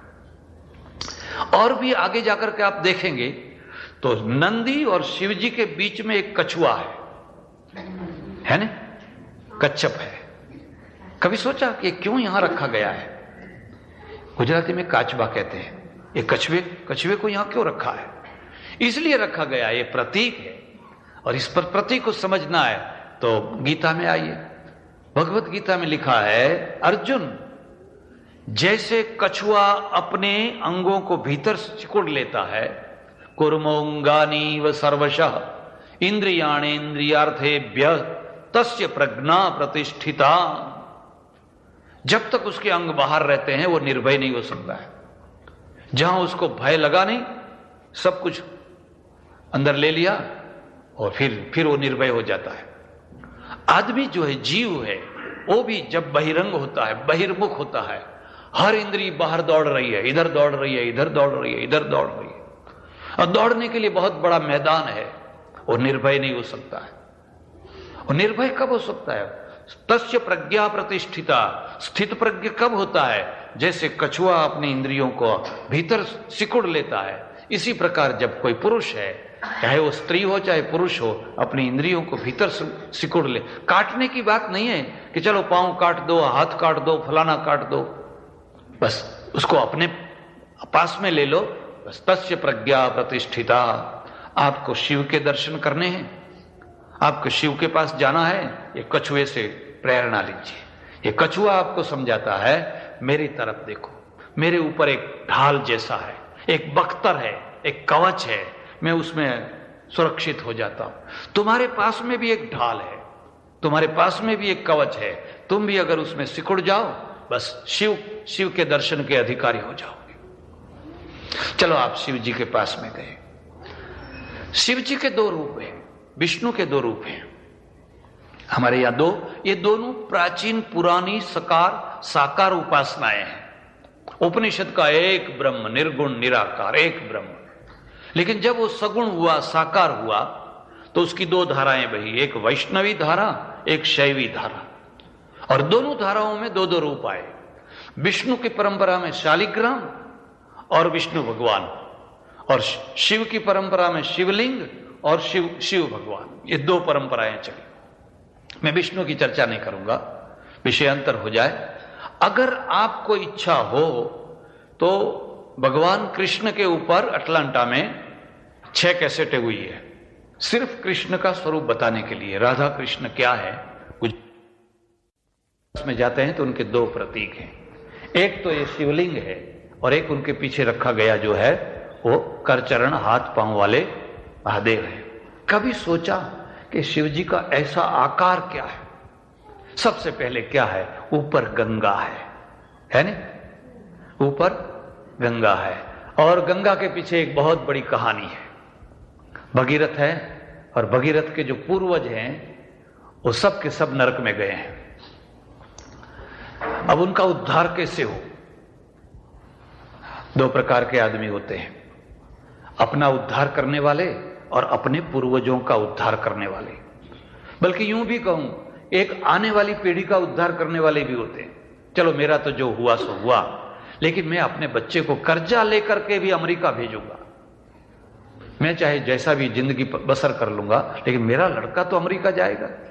आने वाली पीढ़ी का उद्धार करने वाला, एक खुद का उद्धार करने वाला, एक अपने पूर्वजों का उद्धार करने वाला। पूर्वजों का क्या मतलब है? आपके माता पिता की कोई क्रेडिट नहीं थी, कोई समाज में कोई प्रतिष्ठा नहीं थी, क्योंकि गरीब थे, गांव में रहते रहे, छोटे से गांव में सामान्य थे। लेकिन आप बहुत पैसे वाले हुए, आपने बहुत पैसा कमाया, आप जाकर के गांव में हाई स्कूल बनवा दी, अपने पिता का नाम लिख दिया। आपने गांव में जाकर के एक मैटरनिटी होम बना दिया, अपनी माता का नाम लिख दिया। आपने पूर्वजों का उद्धार कर दिया, अपनी मां के नाम पर, अपने बाप के नाम पर कितनी बड़ी संस्थाएं कर दी। तो लोग कहेंगे, अरे ये फलाने आदमी, फलाने आदमी, फलाने आदमी। एक लड़के ने अपने मां का, अपने बाप का उद्धार कर दिया, उनका जय जयकार कर दिया। तो अपने पूर्वजों का उद्धार करना है। कैसे उद्धार करें? कई पीढ़ियां बीत गई। किसी ने कहा अगर ऊपर से गंगा नीचे आए तो गंगा के द्वारा ही उद्धार हो सकता है। लेकिन ऊपर के आदमी को नीचे कैसे उतारा जाए, और नीचे के आदमी को ऊपर चढ़ाना, ये दोनों मुश्किल काम है। नीचे आदमी है, उसको ऊपर चढ़ाना है। कभी एक दो आदमी को भी आपने ऊपर चढ़ाया कि कोई ऊपर चढ़ना चाहता रहा, उसको लात मारी, जाओ नीचे जाओ, और एक ऊपर है, उसको नीचे उतारना है। गंगा ऊपर है। भगीरथ ने बहुत तप किया, बहुत तप किया, बहुत तप किया। गंगा प्रसन्न हुई। गंगा ने कहा, बोलो बेटे क्या चाहते हो? आप नीचे आइए, हमारे पूर्वजों का उद्धार कीजिए। गंगा ने कहा, मैं नीचे तो आऊं, लेकिन मेरा जो वेग है, प्रचंड वेग है, उसको कौन सहन करेगा? पहले फाउंडेशन बनाओ। अगर कोई जनरेटर लगाना है, कोई मशीन लगानी है तो पहले फाउंडेशन बनाओ, क्योंकि उसके जो वाइब्रेशन है, उसका जो कंपन है वो ऐसा है कि फाउंडेशन के बिना वो चलेगा नहीं। तो हाँ, ये बात तो सही है। ऊपर से इतने बड़े दूर से आपने देखा हाइड्रोलिक इलेक्ट्रिक होती है, वहां तो 100, 200, 300, 400 फीट से पानी गिरता है और फिर पूरे जनरेटर को घुमाता है। अब यहां तो हजारों मील से गिरना है और प्रचंड धोध में, बताओ उसकी कितनी ताकत होगी। तो बात तो ठीक है। तो भगीरथ जो है वो विष्णु भगवान के पास में गए और जाकर कहा, वो गंगा जी का अवतरण हो रहा है, कृपा करके आप फाउंडेशन हो जाइए, खड़े हो जाइए तो आपके ऊपर गंगा उतरे। तो विष्णु भगवान ने कहा कि देखो, कभी बाल भोग हो, कभी राज भोग हो, हमको बुलाना, ऐसे काम हम कर देंगे, लेकिन ये काम हमारे बस का नहीं है। आपको पता चला, कुछ लोग विष्णु भगवान जैसे, उनको बाल भोग में माने ब्रेकफास्ट में बुलाइए, पहले आ जाएंगे, उनकी प्रतीक्षा नहीं करनी पड़ेगी, और राजभोग में तो अवश्य आएंगे। लोगों ने कहा, अगर प्रवचन में ज्यादा लोगों को बुलाना है तो एक ही काम करने का, राजभोग कर देने का। तो दूसरे आदमी ने मुझे कहा कि महाराज, राजभोग करके भी देखते हैं। तो लोग क्या करते हैं, ये समझते हैं कि 9 बजे कथा पूरी होगी, तो अपने भी 9 बजे जाओ, जब राजभोग का समय हो उसी समय जाओ। प्रवचन में तो कोई नहीं आता है, राजभोग के समय में ही आते हैं। 7 बजे से प्रवचन शुरू हुआ, लेकिन वो तो नहीं आएंगे। आएंगे कब? हमारे यहाँ देश में भी यही हालत है। किसी के घर में सत्यनारायण की कथा होती है ने, तो लोग बाहर बैठे रहते हैं और बच्चे को पूछते हैं, जाओ जा पता लगाओ 5वीं घंटी बजी कि नहीं, अभी कितनी देरी है। वो हमेशा तक ही लगाए बैठे रहते हैं, कब 5वीं घंटी बजे, कब 5वीं घंटी बजे। और जहां 5वीं घंटी बजी नहीं, और फिर भी अगर वो ब्राह्मण जो है देरी कर रहा है ना, तो दुश्मन जैसा लगता है, अरे क्या जल्दी जल्दी करो, जल्दी करो। और फिर वो हलवा प्रसाद जो है ना, सिख लोग कड़ा प्रसाद कहते हैं, हम लोग हलवा कहते हैं। और जब इतना शुद्ध घी का हलवा कोई देने आता है ना, तो यूं पत्तल लेकर के इच्छा होती है, और डालो, और डालो, और डालो, और डालो। तो विष्णु भगवान ने कहा कि देखो, कभी राजभोग हो, कभी सखड़ी हो, कभी बाल भोग हो, कभी जरियन जामा पहनना हो, या कभी बैजंती माला पहननी हो, या मुकुट मुकुट पहनना हो, हमको पहना, हम सब ये काम कर देंगे। तो ये काम हमारे काम का नहीं है, ऐसा काम हम नहीं करते। तो ये काम कौन करेगा? तो विष्णु ने कहा, देखो स्मशान में एक आदमी रहता है, स्मशान में वो यही काम करता है। वही उसको ना बाल भोग से मतलब है, ना राजभोग से मतलब है, उसको कोई मतलब, यही काम करता है। आपने कभी महादेव का बाल भोग देखा? कभी राजभोग देखा है? कभी देखा? कभी महादेव को कोई जामा पहनते हुए देखा? अरे महादेव अवधूत है, वैराग्य का देव है, वो तो स्मशान में रहता है, वो यही काम करता है। हमारे बीच में भी कुछ लोग ऐसे होते हैं, ना उनको बाल भोग से मतलब है, ना राजभोग से मतलब है, बस वो तो काम ही करते रहते, फाउंडेशन ही होते रहते, केवल काम ही करते रहते, और वही शिव बनते हैं, वही शिव, उन्हीं के द्वारा समाज चलता है। तो शिव जी के पास में गए, तो शिव जी को कहा, महाराज ऊपर से गंगा जी आ रही है, क्या आप फाउंडेशन बनेंगे? आप आधार बनेंगे? और किसी का फाउंडेशन बनना ये बहुत बड़ा पुण्य है। किसी पीढ़ी का, किसी संस्था का, किसी भी अच्छी चीज का आप आधार बने, फाउंडेशन बने। और दूसरी चीज याद रखिए, कलश जो है, ऊपर जो कलश है ना, वो सोने का होता है, और फाउंडेशन जो होता है वो पत्थर का होता है। और पत्थर तो दिखता तक नहीं है, वो तो नीचे नींव में गया हुआ है, वो तो दिखता तक नहीं है। लोग कलश को देखते हैं, नमस्कार करते हैं वहां। अरे नमस्कार तो उस नींव को करो, फाउंडेशन को करो, जिसके ऊपर पूरा मंदिर खड़ा है। लेकिन फाउंडेशन के ऊपर किसी का ध्यान नहीं जाता है। लेकिन किसी का ध्यान जावे चाहे नहीं जावे, अब फाउंडेशन ये सोचे कि मेरे तरफ तो कोई देखता ही नहीं, चलो हम खिसक जाते हैं। फाउंडेशन खिसकता नहीं है, वो तो आधार है, और तभी वो आधार होता है जब उसमें वैराग्य हो। महादेव को कहा, आप आएंगे? क्या आएंगे? जरूर आएंगे। महादेव आकर यूं खड़े हो गए। आपके घर में अगर चित्र हो तो आप जरूर देखना, ऐसे खड़े हैं हिमालय के किसी उत्तुंग शिखर पर ऐसे खड़े हैं, और वो जो गंगा है ने उसने देखा कि एक छोटा सा आदमी खड़ा है। ऊपर वाले आदमी को नीचे वाला आदमी बहुत छोटा दिखाई देता है। जितने आप ऊंचे हैं, नीचे का आदमी उतना ही छोटा दिखाई देगा। उसने कहा अब भी मैं उसको खींच डालती हूं मेरे बेग में। बड़े जोर से उसने कूद लगाई और आकर के महादेव के ऊपर गिरी। अभी महादेव खिसक जाएंगे, बह जाएंगे, लेकिन वो तो ऐसे ही खड़े हैं जैसे कुछ गिरा ही नहीं, मालूम ही नहीं हुआ कुछ ऊपर आया कि नहीं आया। फाउंडेशन कौन हो सकता है? जो बहता नहीं है वही फाउंडेशन होता है, और जो बह जाता है वो कभी फाउंडेशन नहीं होता है।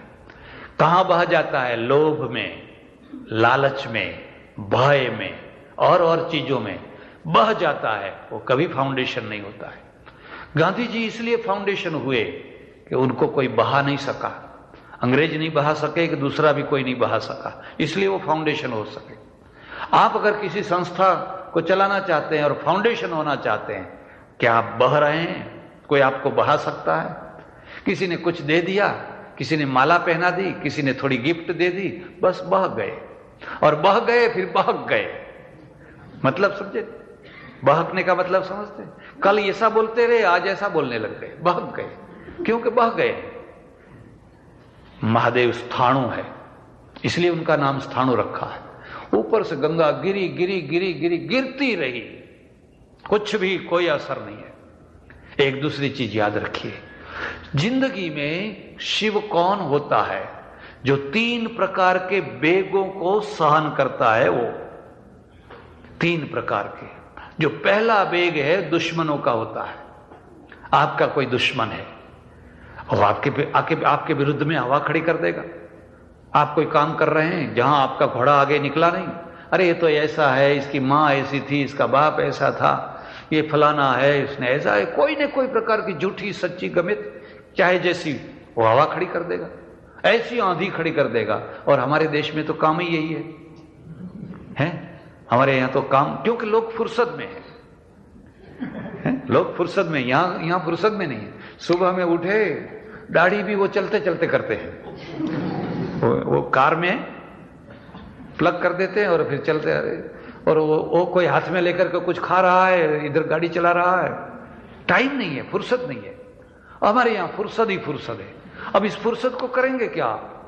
चलो आकर के इकट्ठे हो जाओ और गांव में हवाएं खड़ी करो, हवाएं, ऐसी हवाएं खड़ी करो किसी का घर बर्बाद हो जाए, किसी का दाम्पत्य टूट जाए, किसी का संसार बर्बाद हो जाए। हमारा काम ही यही। इसलिए पहला जो वेग है दुश्मनों के द्वारा खड़ा किया गया। एक दूसरी चीज याद रखिए, अगर आपकी उन्नति हुई है, आपकी प्रगति हुई है, आपका विकास हुआ है, आप पैसे से और किसी प्रकार से इज्जत से आबरू से समृद्ध हुए हैं, कुछ लोग तो आपके दुश्मन हो ही जाए। आप किसी का कुछ नहीं बिगाड़ते हैं, फिर भी दुश्मन हो ही जाएंगे। दुनिया का नियम है। और वो बेग खड़े कर देंगे, आपके विरुद्ध में बातें कर देंगे 1000 प्रकार की। लेकिन आप क्या उस बेग को पचा सकते हैं? अगर उसको पचा सकते हैं तो आप शिव हो सकते हैं। और दूसरा जो बेग है, आपके मित्र खड़ा करते हैं। आपके जो मित्र हैं वो हमेशा चांपलूसी किया करते हैं। अरे आपके जैसा किसी का बंगला नहीं है, क्या आपका बंगला, क्या आपका टीवी, ओह अरे ऐसा टीवी तो मैंने कभी देखा ही नहीं है। और आपको बड़ी आनंद है, चाय लाना, इनको पिलाओ, चाय पिलाओ, इनको भजिया खिलाओ, इनको नाश्ता कराओ। और कहते हैं मैंने बहुत लड़के देखे, लेकिन क्या आपके लड़के हो, ऐसे लड़के तो कहीं है ही नहीं। अब उसको पता नहीं है कि ये लड़के आगे चल करके क्या होने वाले हैं। ये हमेशा आपकी प्रशंसा करते रहते हैं, खुशामद करते रहते हैं, और खुशामद के द्वारा एक हवा खड़ी करते हैं, और उसी हवा में आप बहने लगते हैं। आपको होश नहीं रहता कि मुझे बहा रहा है।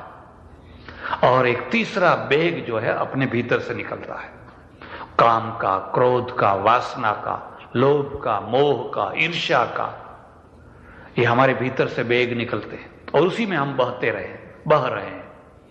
ये 3 वेग है। इन तीनों वेगों को जो पचा पाता है वो शिव होता है। गंगा आई, लेकिन गंगा को कहां फाउंडेशन क्या हुआ? जटाएं। विष्णु के पास में जटा नहीं है, आप विष्णु के बाल देखना, घुंघराले बाल है, यूं मुड़े हुए, यूं मुड़े हुए, यूं। वो तो दिन भर कंघी करते रहते हैं। कभी जाकर के वो क्या ब्यूटी पार्लर क्या क्या कहते हैं, कभी यूं करते हैं, कभी यूं करते हैं, कभी यूं करते हैं, घुंघरा। और इनका तो जैसा है लट है, ऐसे जैसे, कभी कंघी डालते ही नहीं है। वैराग्य का देव है, वैराग्य का। और इसलिए उसको कभी भी ये नहीं है कि मैं घुंघराले बाल बनाऊं या वो करूं या वो करूं। और लटें क्या है, ये बाल जो है, ये बाल और कुछ नहीं है, ये वैराग्य है। आदमी जो सौंदर्य का प्रेमी होता है वो सबसे ज्यादा समय बालों में डालता है कि नहीं? किसी किसी के यहां कंघी होती है, किसी की कहीं होती है, किसी को कंघी के साथ में दर्पण भी होता है, किसी किसी को तो वो डिबिया होती है ना, उसमें और भी कुछ लीला पीला हरा भरा लाल बाल कुछ न कुछ रहता है, तो वो दिन भर लगाते रहते हैं। अब वो तो कुछ नहीं, ये लगाते हैं, क्या लगाते हैं? भस्म लगाते हैं। इनका पाउडर क्या है? भस्म है। और भस्म भी किसकी? मुर्दे की भस्म। श्मशाने स्वा चिता भस्मालेप सृगपि नृकरोटी परिकरः। जो भस्म कोई लेना नहीं चाहता है उसी को ला करके रमा करके बैठे हुए। कभी शिव जी के चेहरे को देखा आपने? कितना प्रसन्न, कितना आनंद, कितना तृप्त। कभी आपने कुबेर के स्टेच्यू को देखा है? कुबेर की मूर्ति को देखा है? कुबेर कौन है? धनवान है, सबसे धनवान जो है कुबेर है। और उसके प्रतीक को हमारे पूर्वजों ने कैसा बनाया है पता है? मैंने एक बार एक जगह पर मूर्ति देखी, कुबेर का मतलब बहुत बड़ा पैसे वाला। वो एक पांव पर यूं बैठा है, दूसरा पांव यूं करके बैठा है। मैंने कहा देखो ये कुबेर, भगवान कृपा करना कुबेर मत बनाना, कुबेर मत बनाना। अब इनके चेहरे को देखिए, इतना आनंद है, इतनी तृप्ति है, इतनी तृप्ति है। क्यों? भीतर से तृप्त है, भीतर से तृप्त है। एक गांव में मैं रहूं, चातुर्मास करूं, तो एक सेठ जो है नहीं मेरे पास में बहुत आया करे। तो दूसरे दिन आए और उन्होंने मुझे कहा क्या करूं, आज रात भर सोने नहीं दिया मुझे। मैं कहा क्या हुआ? कि वर्षा हुई तो हमारे घर जो है उसमें पानी टपकता है, चूता है। तो मैंने कहा ये तो एक दो दिन की बात है। मुझे कहा नहीं, हमारे 54 घर हैं, 54 घर हैं, 54 घर हैं। अरे मैंने कहा 54 घर हैं, इतने घर आपके पास में कैसे आ गए? कहते इस गांव के किसान जो गरीब हैं उनको जब पैसे की जरूरत होती है तो हमारे यहां गिरो रख देते हैं। तो ऐसे करते करते करते 54 घर मेरे पास में हो गए हैं। अब वो नौकर है, रात को कहता है उस घर में पानी पड़ रहा है, उस घर में पानी पड़ रहा है, उसकी दीवार धुल रही है, उसका फलाना हो रहा है। रात भर नींद नहीं आई। तो मैंने कहा आप चाहें तो मैं इस दुख से आपको छुटकारा दे सकता हूं। तो कहते महाराज बड़ी अच्छी चीज है आप तो मैंने कहा ऐसा करो, वो 54 आदमियों को घर लौटा दो, जिसका है उसके जो दस्तावेज है उसको फाड़ के फेंक दो। तो क्या कहते हैं कि खुद तो बाबा हुए हैं और मुझे भी बाबा बनाने हैं।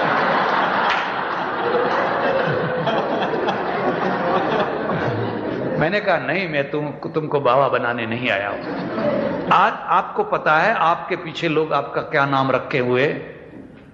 सारे गांव में उस सेठ को पीछे लोग कहते हैं ये राक्षस है, राक्षस, ये तो बड़ा राक्षस है। और जिस दिन आप इन घरों को लौटा देंगे ने उस दिन आपका नाम भगवान हो जाएगा। लोग कहेंगे ये तो भगवान जैसा है, ये तो भगवान। मैं आपको बाबा नहीं बनाना चाहता, मैं आपको भगवान बनाना चाहता हूं। अभी आप राक्षस बने हुए, लेकिन उसके दिमाग में ये बात नहीं। वो तो कहते हैं बस जगेंगे, पानी इधर हो चाहे उधर हो, पैसा नहीं छोड़ेंगे, दमड़ी नहीं छोड़ेंगे। इस तृप्ति को आप देखिए। क्यों ये तृप्ति है? 2 कारण है। एक तो वैराग्य है। हम लोग ऐसा मानते हैं कि ऊपर का जो नॉलेज है, सुपर नॉलेज, गंगा के 3 रूप हैं, ऊपर की गंगा, बीच की गंगा और नीचे की गंगा। तो ऊपर का जो नॉलेज है उसको सुपर नॉलेज कहते हैं।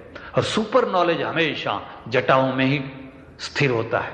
जिसके पास में जटाएं नहीं है, माने जिसके पास में वैराग्य नहीं है, उसमें वो सुपर नॉलेज नहीं आ सकता है। एक आदमी प्रोफेसर हो सकता है, लेकिन वो तो बीच की गंगा है, वो तो पेट की गंगा है।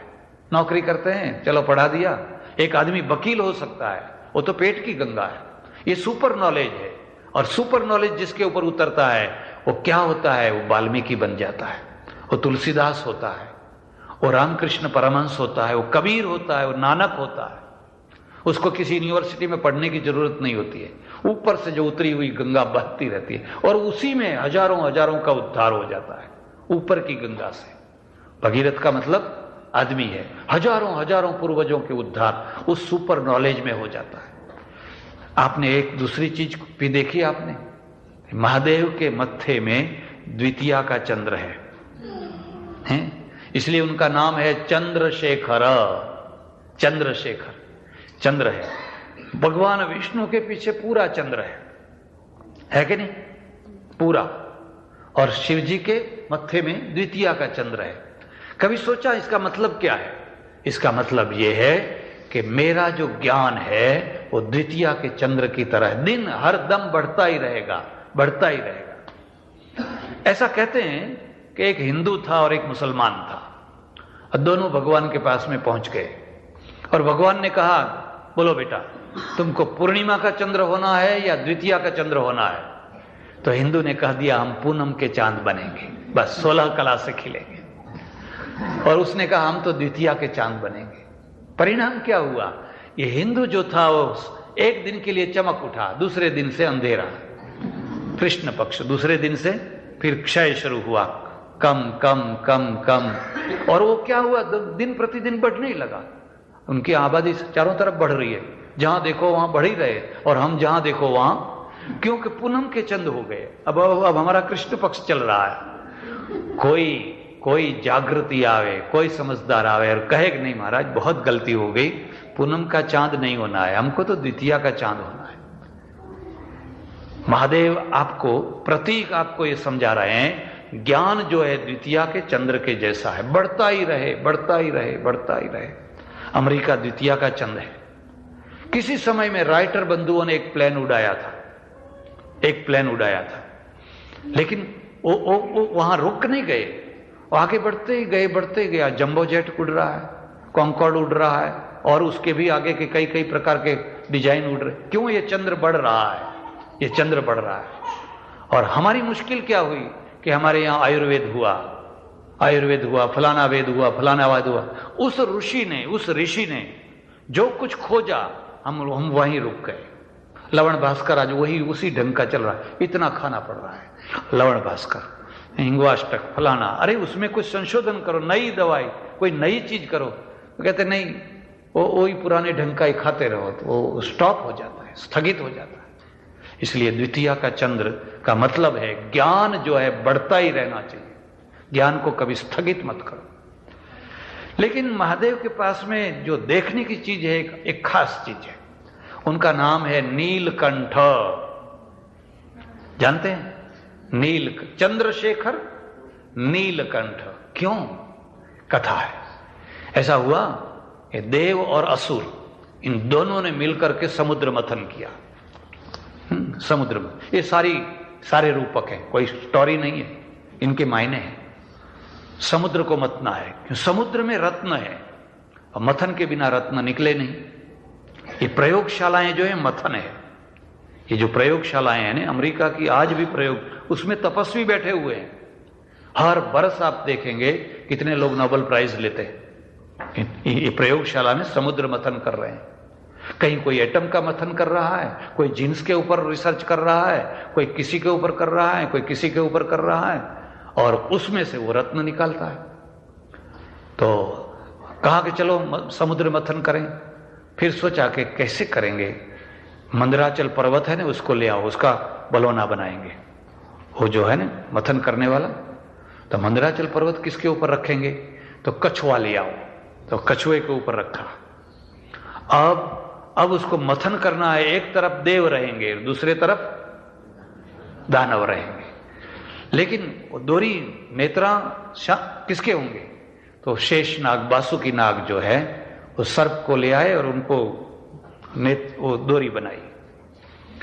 हुआ ऐसा कि कल से मथन शुरू करना है, और आज देवों में एक बहुत बड़ी चिंता हो गई कि असुर जो है वो उल्टे हैं। अगर हमारे तरफ जो इस सांप का मुंह आ गया ने, तो उसमें से जहर निकलेगा, तो हम तो उसके जहर से मर जाएंगे। तब तक नारद आ गए। नारद सर्वव्यापक है, हर जगह नारद रहते हैं, यहां भी रहते होंगे। जब जरूर हो, लोग ये समझते हैं कि नारद का मतलब ये है कि इधर की बात उधर और उधर की बात उधर करे, उसका नाम है ना। ऐसा नहीं है, ऐसा नहीं। नारद जी को बदनाम मत कीजिए। नारद का मतलब है जो देव हैं, जो सच्चे हैं, उनके पक्ष को सच्चा बनाना, ये काम करना। तो देवों के पास में आए तो ये लोग सब चिंतातुर बैठे हुए थे, बड़ी बड़ी दुख है, क्या करें क्या करें। कल ये तो तुम चिंता मत करो, अभी मैं उसका कोई उपाय करता हूं। उसी समय वो असुरों के पास में गए। और नारद का मतलब ये होता है यहां भी मान मिले और वहां भी मान मिले, यहां भी चाय पानी नाश्ता मिले और उधर भी चाय पानी। अरे अरे नारद आए, नारद आए, नारद आइए आइए आइए आइए भगवान। अरे क्या आइए आइए, आप लोगों को कोई बुद्धि है या नहीं है? मैं अभी देवों के पास से आ रहा हूं और वहां उनकी जो मीटिंग हुई है उसमें एक ठराव पास किया गया है। ठराव ये हुआ है कि हम लोग बड़े हैं और बड़े हैं इसलिए मुंह हमारे तरफ रहेगा, पूंछ जो है असुरों को देंगे। तो आपका तो कल नाक कट जाएगी। कह रहे हम पूंछ नहीं लेंगे। अरे नहीं लेंगे क्या, हूं मैं सुन करके आया हूं। तो ऐसा करना कि तुम लोग मिल करके ऐसा कहना कि जो नारद कहेंगे वही हम मानेंगे। हमारे को बीच में जजमेंट के लिए निश्चित कर देना। असुरन का ठीक है, ये हमारे सच्चे सलाहकार हैं। चाबी बराबर टाइट करके फिर वो देवों के पास में आए। तो देवों को कहा देखो कल ये मुसीबत होने वाली है, लेकिन आप लोग कहना कि हम मुंह लेने वाले हैं, हम बड़े हैं, हम देव हैं, हम मुंह लेंगे। और जब ज्यादा रकझक ऐसा होवे फिर आखिर में मेरे पर छोड़ देना, मैं सब ठीक कर लूंगा। आपने मतलब समझा? अगर कोई बड़ा काम करना है तो कुछ लोग जो हैं उनको अगर आप सीधा कहेंगे तो काम नहीं करेंगे, उनको पहले उल्टा कहना पड़ेगा। है? उल्टा कहना, उल्टा कहेंगे तो सीधा काम करेंगे। उल्टा क्या करेंगे? देखो भाई ये 3 दिन की कथा है, प्रवचन है, अपने प्रसाद वरसाद नहीं लाना, प्रसाद की कोई जरूरत नहीं है। वो कहेंगे प्रसाद कैसे नहीं लाएंगे, प्रसाद लाना ही पड़ेगा। अगर उनको ये कहो कि प्रसाद लाना पड़ेगा, प्रसाद तो चाहिए, प्रसाद तो लाना चाहिए, वो कहेंगे क्या भगवान थोड़े प्रसाद खाते हैं। अगर ऐसा कहेंगे तो ऐसा बोलेंगे, और ऐसा कहेंगे तो। एक ऋषि थे, बहुत बड़े ऋषि थे, लेकिन योगानुयोग उनको जो पत्नी मिली ने वो उल्टी मिली। भगवान करे किसी को उल्टा आदमी मत मिले। तो हरदम जो कहें उससे उल्टा ही करे, जो कहें उससे उल्टा ही करे। तो ऋषि जो थे उन्होंने एक युक्ति निकाल ली थी कि हमेशा उल्टा कहेंगे तो सीधा हो जाएगा। ऋषि क्या कहें, आज मुझे खाना नहीं है। कैसे नहीं खाओगे, खाना ही पड़ेगा। खाना तो है लेकिन नहीं खाऊंगा ऐसा कहेंगे तो खाना पड़ेगा। और कहेंगे कि आज तो मुझे खाना है, भूख लगी है, अभी कोई भोजन कुछ नहीं है, जब देखो तब भूख लगी है, जब देखो तब भूख लगी है। इसलिए उन्होंने हमेशा एक बात नक्की निश्चय कर ली कि हमेशा उल्टी बात करेंगे तो सीधी हो जाएंगे। फिर उनकी पत्नी ने कहा कि मेरे को तो कुंभ मेले में जाना है, तीर्थ नहाने जाना है। तो ऋषि ने कहा चलो अच्छा ले चलते हैं। तो जाते जाते आदमी क्या है, कितना भी समझदार आदमी हो ने कहीं ना कहीं गलती कर बैठता है, कहीं ना कहीं, क्योंकि आखिर बनावट कब तक चलेगी। तो नदी आई, उसमें वो लकड़ी का पुल था और वो पुल में एक डोरी रस्सी बंधी हुई थी। तो ऋषि से बोला गया कि देखो देखो संभाल के रहना, ये रस्सी को पकड़ना कहीं अंदर गिर ना जाओ। जब गिर ना जाओ ऐसा कहा नहीं, उसने कहा मैं ये गिर रही हूं। तो गिर गई वो, तो सचमुच में गिर गई। उल्टा काम करना है ना। अरे तो फिर बेचारे ऋषि ढूंढने लगे। तो पानी का बहाव यूं है और वो ऊपर ढूंढ रहे हैं। तो लोगों ने कहा क्या ढूंढ रहे हो? कि मेरी पत्नी को ढूंढ रहा। बह गई। कहां बह गई? ओ पुल। अरे कैसे मूर्ख हो, वहां से तो नीचे जाएगी। नहीं कहते नहीं, वो उल्टी आएगी। वो कभी उधर नहीं जाएगी, वो उल्टी आएगी। आप समझे? हमारे बीच में कुछ लोग उल्टे होते हैं। अगर उनको सीधा काम कराना है तो खुद को उल्टा होना पड़ेगा। दूसरे दिन जब ये समुद्र मंथन की बात शुरू हुई तो मुंह जो है देवों की तरफ था और पूंछ असुरों की तरफ थी। तो असुर समझ गए, देखो नारद कितने अच्छे हैं, हमको रात को आकर के सावधान कर गए, ये हमारे आदमी है, ये हमारे आदमी है। फिर असुरों ने कहा हम पूंछ नहीं लेते हैं, देवों ने कहा हम मुंह नहीं छोड़ेंगे। थोड़ी देर तक जरा ऐसा वैसा हुआ, फिर आखिर में कहा कि देखो नारद जो कहेंगे वही मानेंगे। तो नारद ने कहा देखो मुंह जो है असुरों की तरफ जाने दो। असुर लोग खुश हो गए कि देखो हमारी तरफ जजमेंट आ गया। और जब मथन शुरू हुआ तो इतना विष उगला, इतना विष उगला, असुर मरते रहे, असुर मरते रहे, असुर मरते रहे। यह रूपक है। लेकिन सबसे पहले क्या निकला? जहर निकला, जहर निकला। खाद खाद खाद खाद खाद, जैसे वो लावा निकलता है ज्वालामुखी से, ऐसा सब छोड़ करके भागे, सब भगे। इतना बड़ा जहर। जगत रक्षा ये त्वम नटसी ननुवा मई व विभूता, महादेव के लिए लिखा गया। जब ये जहर निकला तो चारों तरफ लोग भाग रहे हैं, भागो भागो भागो। तब फिर जाकर के किसी ने महादेव को कहा अरे ये जहर निकला है, दुनिया मर रही है, सारी दुनिया का नाश हो रहा है, बचाइए बचाइए बचाइए।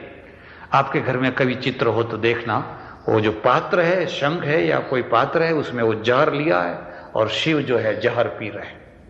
घुट घुट घुट घुट घुट घुट घुट घुट जहर पी रहे हैं।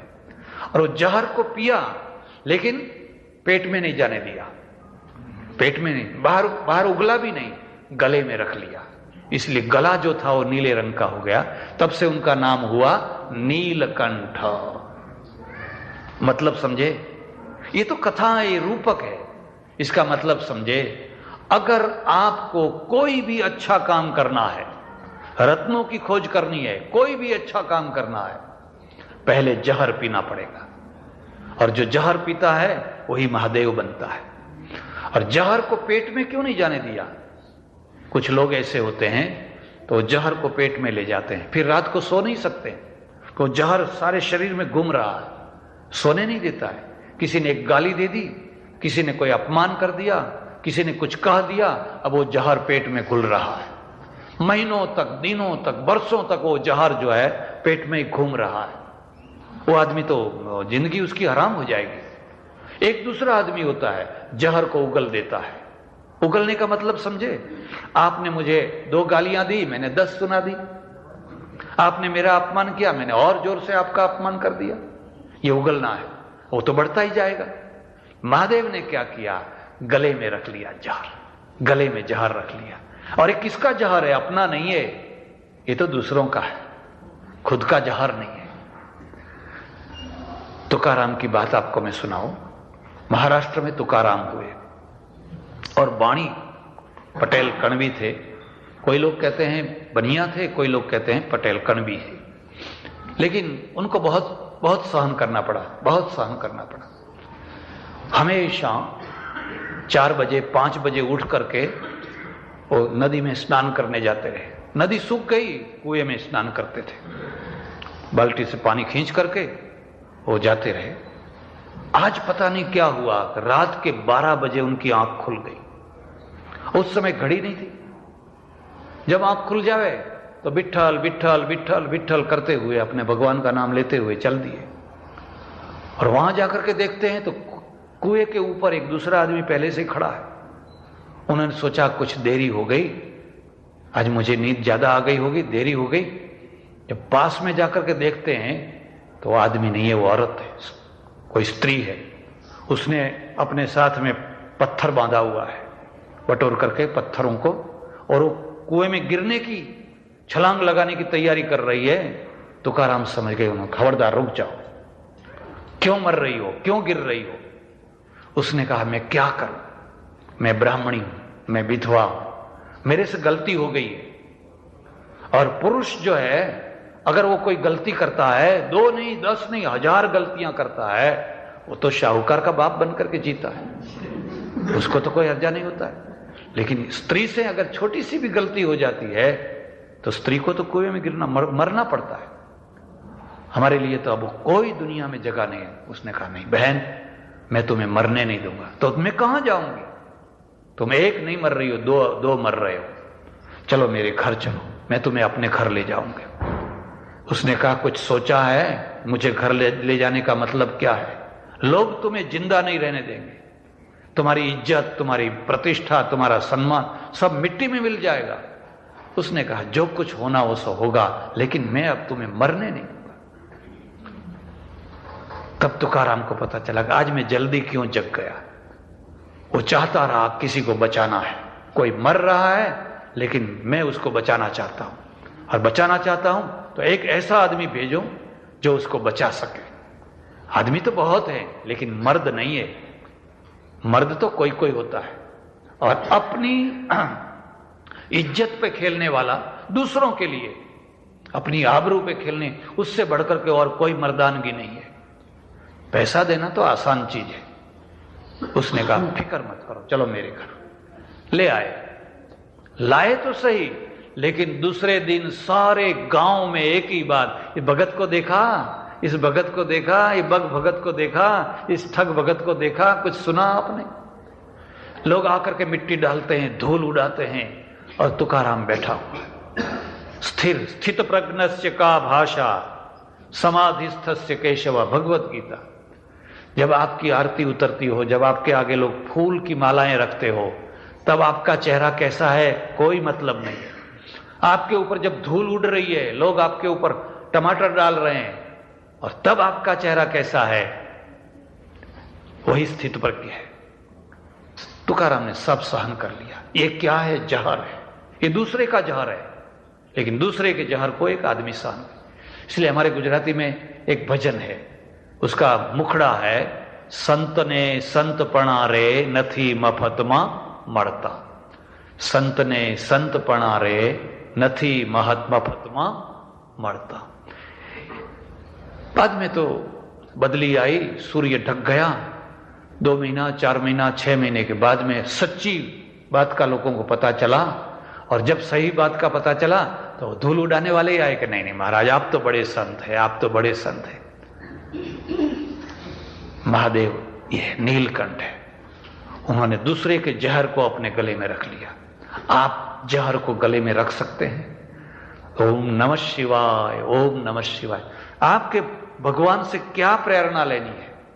वो नीलकंठ है। आप तो इतना भी नहीं रख, हम तो इतना भी नहीं रख सकते हैं।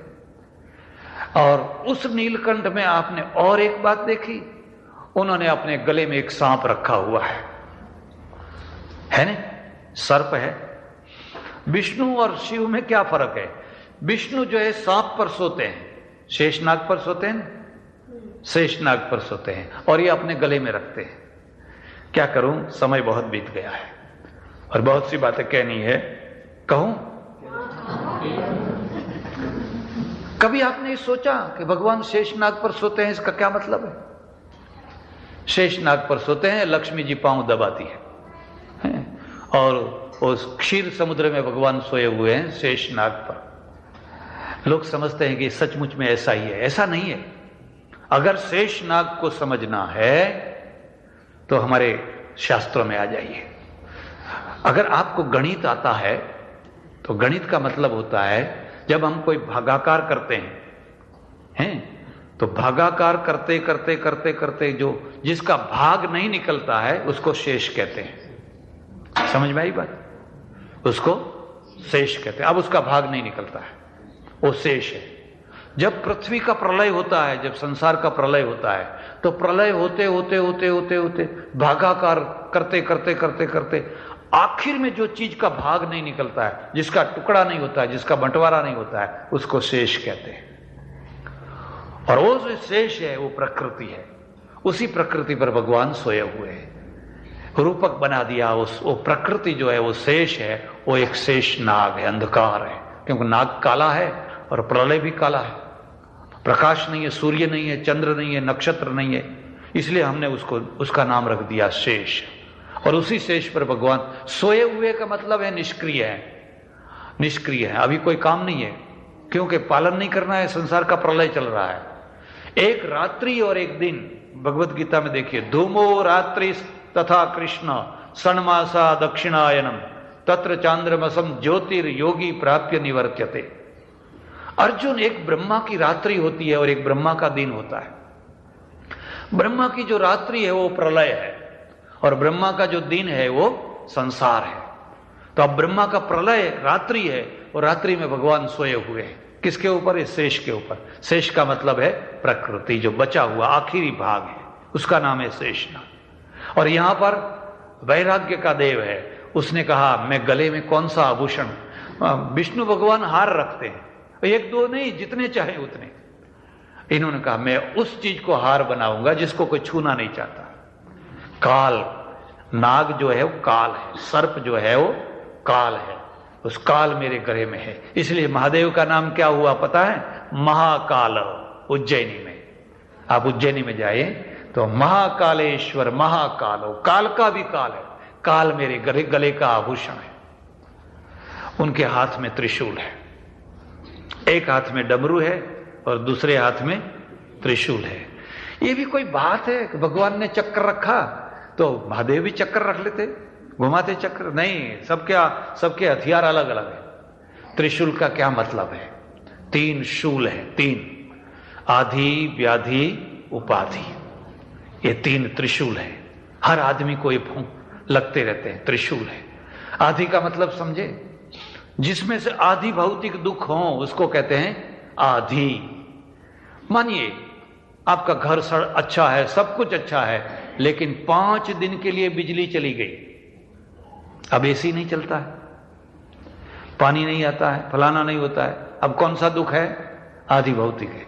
बिजली चलाओ, बिजली लाओ, जनरेटर चालू करो, फलाना करो, पंखा चलाओ। मैं देश की बात करता हूं। एक जगह पर मैं गया तो लोगों ने मुझे कहा कि आपके यहां पानी कितने बार आता है? तो मैंने कहा 2 बार। यहां तो 24 घंटा आता है और हमारे यहां तो कभी 2 बार आता है, कभी 1 बार भी आता है, कभी 15 मिनट आकर के रुक जाता है। लाइनें लगती है पानी भरने के लिए और लाइनें लगती है और झगड़ा होता है, बहनों का बड़ा बड़ा झगड़ा होता है। आप लोग बड़े सुखी हैं, यूं चकली घुमाई नहीं, बस पानी ही पानी, चाहे शावर से स्नान करो चाहे टब भर के। हाँ, इतना एक बिल चुकाना पड़ेगा लेकिन वहां तो लाइन लगती है और खड्डे करते हैं, खड्डे, और खड्डे में फिर पानी भरते हैं किसी प्रकार से। उसमें कितने बैक्टीरिया होते हैं, कितना क्या कुछ होता है, लेकिन ये है परिस्थिति है। तो मैंने कहा हमारे यहाँ तो 2 बार पानी आता है, 1 बार सुबह में, 1 बार शाम को। तो उसने कहा अरे 2 बार ही? हमारे यहाँ तो 24 घंटा पानी आता है। तो मैंने कहा ठीक है चलो, आपके यहाँ बिजली कितने बार आती है? तो बिजली 1 ही बार। तो मैंने कहा हमारे यहाँ 5 बार बिजली आती है मतलब समझे? हमारे यहाँ तो 5 बार बिजली आती है। आधि भौतिक, ये आधि भौतिक है।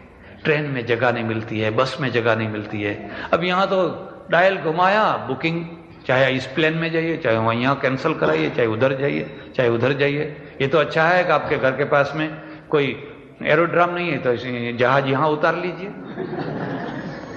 आधि भौतिक, आधि भौतिक सुख है। यहाँ क्या सुख है? आधि भौतिक सुख है। सुबह से शाम तक जूस पीते ही रहो, जूस पीते ही रहो। यहाँ इतना बड़ा बोतल ले आइए, ग्रेप जूस $2, एप्पल जूस, फलाना जूस, और फिर भी लोग जूस नहीं पीते और कुछ पीते हैं।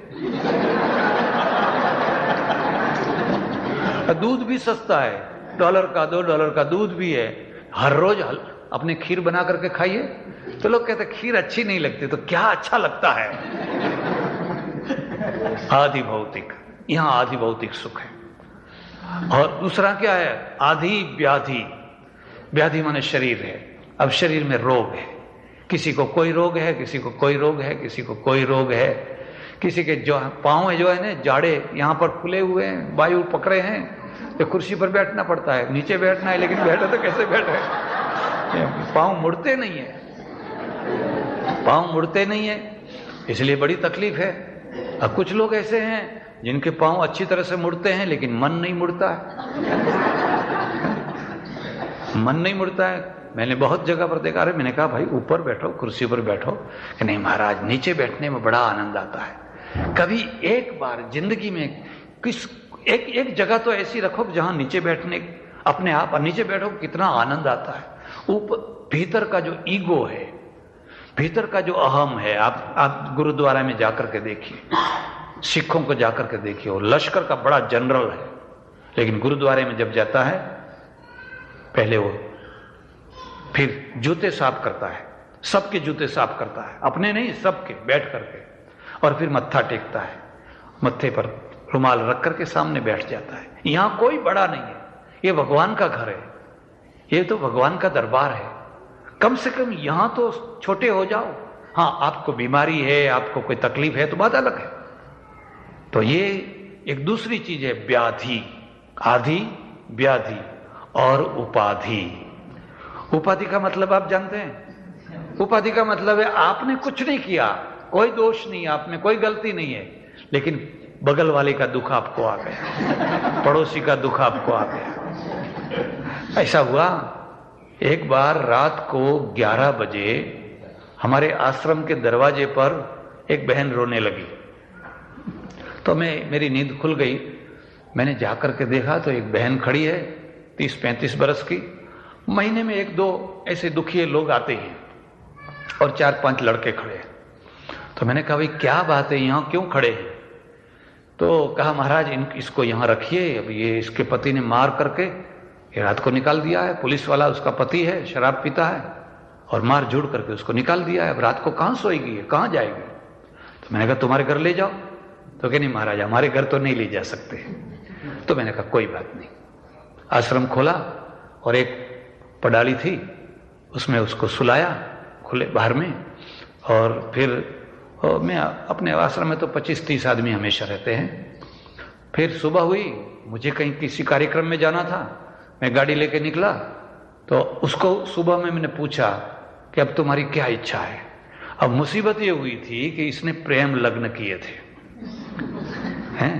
अब प्रेम लग्न जो है अपने बलबूते पर होते हैं, और जो माँ बाप के साथ में मिलकर के जो लग्न होते हैं, शादी होती है, उसमें माता पिता की साथ रहता है। अगर कहीं कुछ उधर भी हुआ तो अपना ये घर तो तैयार ही है, अपना ये बाप का घर है, माँ का घर है, रात को भी आ सकते हैं।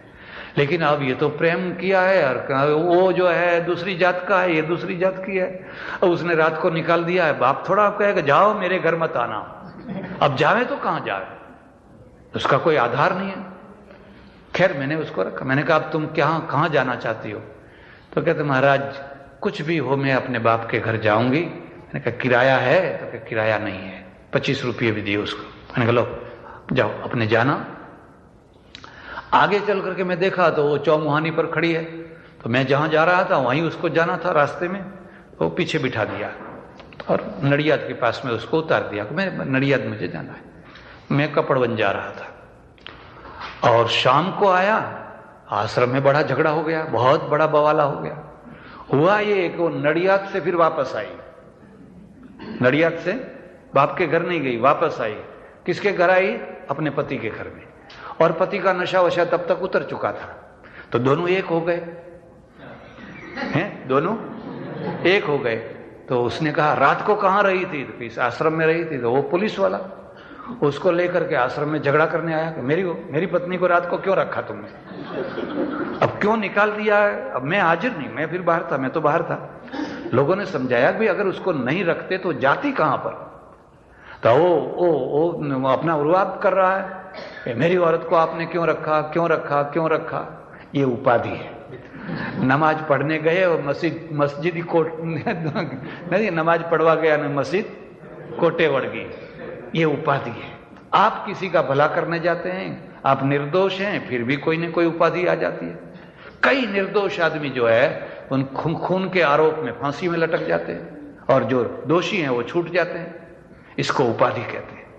तो ये 3 प्रकार के जो दुख हैं, आधि, व्याधि और उपाधि, इन तीनों दुखों को अपने त्रिशूल के द्वारा वो नष्ट करते हैं। जो उसके शरण में जाता है, ओम नमः शिवाय, ओम नमः शिवाय, ओम नमः शिवाय, तो महादेव कहता है चिंता मत करो, मेरे पास में त्रिशूल है, मैं तुम्हारे तीनों दुखों को नष्ट कर दूंगा, तुम चिंता मत करो। इसलिए उनके हाथ में त्रिशूल दिया गया है। कृष्ण बांसुरी बजाते हैं और शिव जो है डमरू बजाते हैं। और डमरू का मतलब आप समझे, शिव वैराग्यवान है, ज्ञानी है, इसलिए वो दोनों पक्षों को समान रूप से रखते हैं। कभी कभी ग्रुपिंग हो गया, आप एक तरफ हो गए, आप समाधान नहीं कर पाएंगे। अगर समाधान करना है तो दोनों को न्याय दीजिए, इधर भी इधर भी। तो महादेव तटस्थ हैं, दोनों की तरफ समान हैं। सज्जनों, और भी बहुत सी बातें हैं, और भी बहुत सी बातें हैं, क्योंकि पार्वती है वो बाघ के ऊपर बैठी हुई है, उसके हाथ में भी त्रिशूल है, वो शुंभ निशुंभ और महिषासुर को मारती है। ये सब प्रतीक हैं हमारे। हिंदू धर्म जो है उसका पहला जो कमरा है वो बच्चों के लिए है। जो बच्चे हैं, चाहे वो 60 बरस के हों चाहे 80 बरस के हों, उनके लिए वो कमरा है, उसमें खिलौने रखे हुए हैं, खेलते रहिए। लेकिन अगर आप दूसरे कमरे में जाते हैं तो वहां पर ज्ञान रखा हुआ है, मतलब रखा हुआ है, कोई ना कोई प्रतीक का कोई मतलब है, मैसेज रखा हुआ है। और जब आप दूसरे कमरे में जाकर के समझते कि इसका ये मतलब होता है, इसका ये मतलब होता है, इसका ये मतलब होता है, और फिर जब उसके भी भीतर में आप तीसरे कमरे में जाते हैं तो वहां पर आपको और भी अधिक डीपनेस मिलती है। और जाकर आखिर कमरे में आपको एक परमेश्वर, एक ब्रह्म, ये खिलौने समाप्त हो गए, ये सब बातें समाप्त हुई। अब आखिर के कमरे में एक ही परमात्मा है। और तब आप क्या कहते हैं, इधर भी तू ही है और उधर भी, जिधर देखता हूं उधर तू ही तू है, तेरे अलावा और कोई नहीं है। हर जर्रे में, हर कण कण में तेरा ही स्वरूप है। तब वो ज्ञानी होता है, किसी से उसकी शत्रुता नहीं होती है, किसी से विरोध नहीं होता है, किसी से दुश्मनावट नहीं होती है। हम जब संप्रदायों में पढ़ते हैं, हम जब किसी कल्ट में पढ़ते हैं, तब एक छोटे से भगवान को लेकर के अलग हो जाते हैं और फिर जिंदगी भर लड़ते झगड़ते रहते हैं। मेरे ही भगवान सच्चे हैं, तुम्हारे ठीक नहीं, तुम्हारे भगवान का नाम नहीं लूंगा। तो हिंदुइज्म जो है कोई संप्रदाय नहीं है। हमारे में संप्रदाय है, लेकिन वो बच्चों के घर है। पहले चाहे ठीक है थोड़ी देर के लिए, लेकिन अगर आप जहां आगे बढ़े नहीं, आपका संप्रदाय अपने आप विलीन हो जाएगा और एक जगह पर आ जाएंगे। हर जगह हर मूर्ति मेरा ही भगवान है। सिया राममय सब जग जानी, करऊं प्रणाम जोरी जुग पानी। इसलिए यहां शार्लोटे में 3 दिन से आना हुआ और लोगों ने मुझे कहा कि हिंदी में बोलना होगा। तो मैंने कहा भाई मैं हिंदी तो मेरे दिमाग में है नहीं, मैं तो गुजराती बोलता रहता हूं, फिर भी हिंदी भाषी लोग आएंगे, चलो थोड़ी बहुत टूटी फूटी जैसी भी आएगी वैसी हिंदी बोलेंगे। और मुझे विश्वास है कि मेरी जैसी तैसी भी हिंदी आपको पसंद आई होगी। और चाहे भाषा ठीक भी ना हो तो भाषा के बीच में जो कहने की वस्तु है, यही मुख्य चीज है। मैं यहां कोई संप्रदाय फैलाने के लिए नहीं आया हूं, कोई कंठियां बांधने के लिए नहीं आया हूं, आपका विभाजन करने के लिए नहीं आया हूं। आप एक हो जाइए, चाहे पंजाबी हैं, चाहे सिंधी हैं, चाहे गुजराती हैं। ये तो अपने अपने प्रांत की चीजें हैं, अपनी अपनी भाषाएं हैं, लेकिन हमारा धर्म एक है। हम हिंदू हैं, सनातन धर्मी हैं, और इसलिए कोई प्रांत का भेद न रख करके इस मंदिर में एक होकर के आइए। दूसरा मंदिर मत बनाना, इस एक मंदिर को अच्छी तरह से चलाना। अगर दूसरा बनाएंगे तो इन्हीं लोगों से बनाना है, तो फिर आधे उधर चले जाएंगे, आधे उधर चले जाएंगे, थोड़े बहुत उधर चले जाएंगे, तो ये मुश्किल हो जाएगी। मेरा आप सबसे यही कहना है, आप मिलजुल करके रहिए, एक बन करके रहिए। आपके सोशल प्रोग्राम हो, चाहे धार्मिक प्रोग्राम हो, चाहे कोई राष्ट्रीय प्रोग्राम हो, इसी मंदिर में बनाइए। साथ में बैठ करके भोजन करिए, साथ में रहिए और भगवान की उपासना कीजिए। हर प्रतीक को समझने का प्रयत्न कीजिए। मेरी जो किताबें हैं गुजराती में, इन प्रतीकों का उसमें समझाया गया है। शिव तत्व निर्देश में सारे शिव परिवार की बातें हैं, और कृष्ण लीला रहस्य है, उसमें भगवान कृष्ण की बातें हैं, और प्रवचन मंगल है, उसमें विष्णु आदि की बातें हैं। तो इन सब जो हमारे प्रतीक हैं, उन प्रतीकों को हम समझें, उनमें बहुत बड़ा मैसेज छुपा हुआ है, उसको भी हम समझें। भगवान आपको, हमको, सबको सद्बुद्धि दे और हम मिलजुल करके रहें। मैं यहाँ आया और धीरू भाई के यहाँ 3 दिन से हूँ, तारा बहन और धीरू भाई दिन भर हमारी सेवा करते रहते हैं, तो उनको मैं जितना धन्यवाद दूं उतना कम है। कौशिक भाई और दूसरे भी जो सज्जन लोग हैं, और यहाँ के जो प्रमुख हैं सिंधी भाई हैं, मैं ये समझता रहा कि चेयरमैन और प्रमुख एक ही है। तो किसी ने कहा नहीं, चेयरमैन अलग है और प्रमुख अलग है। तो अच्छा, मेरे आज ही मुझे पता लगा। तो इन सब ने मिलकर के इस कार्यक्रम को ठीक ढंग से रखा। मुझे भी आनंद हुआ, चाहे थोड़े बहुत भी हिंदी भाई आए होंगे तो उनके निमित्त से मुझे हिंदी बोलने का मेरा मुहावरा, मेरा अभ्यास फिर से ठीक हो गया। अगर 10-15 दिन बोलना होता तो फिर बोलते बोलते और ज्यादा ठीक हो जाता। चलो, जो भी ठीक हुआ। तो मैं भगवान से फिर प्रार्थना करता हूं कि हमारे सबके ऊपर उनकी कृपा हो। और कृपा, यही कृपा है, हम लोग मिलजुल कर रहें, एक बन करके रहें, एक दूसरों के ऊपर घृणा नहीं करना। हमारी आदत क्या है, लोग कहते हैं अरे पंजाबी तो ऐसे होते हैं, तो वो कहते हैं गुजराती तो ऐसे होते हैं, कोई कहता है मारवाड़ी तो ऐसे होते हैं, उनको खाना ही नहीं आता है, कोई कहता है उनको यही नहीं आता है। अरे वो भी भारत है, पंजाब भी भारत है, सिंध भी भारत है और गुजरात भी भारत है। हम भारत की निंदा कर रहे हैं। बंगाल भी भारत है, यूपी भी भारत है और सब हिंदू है। हम जब एक दूसरों की निंदा करते हैं तो हमारे शरीर के किसी अंग की निंदा करते हैं। हमारा पांव अगर ठीक नहीं है तो हमारा ही है, क्यों हम उसकी निंदा करते हैं? सिंधी भी हमारे भाई हैं, पंजाबी भी हमारे भाई हैं और यूपी बिहार के बंगाल के लोग भी हमारे भाई हैं, दक्षिण के भी भाई हैं, सब भाई हैं। मिलजुल कर करें और सब एक दूसरों का साथ सहयोग सहकार करें। फिर से आप सबका, हिंदू सेंटर का और सब संस्थाओं का हार्दिक आभार मानता हूं और भगवान से प्रार्थना करता हूं सबका भला करे। हरि ओम तत्सत। अच्युतम केशवम कृष्ण दामोदरम वासुदेवम हरिम माधवम गोपिका वल्लभम जानकी नायकम श्री रामचंद्रम भजे। कृष्ण कन्हैया सद्गुरु। नमः पार्वती पते। हर हर महादेव हर।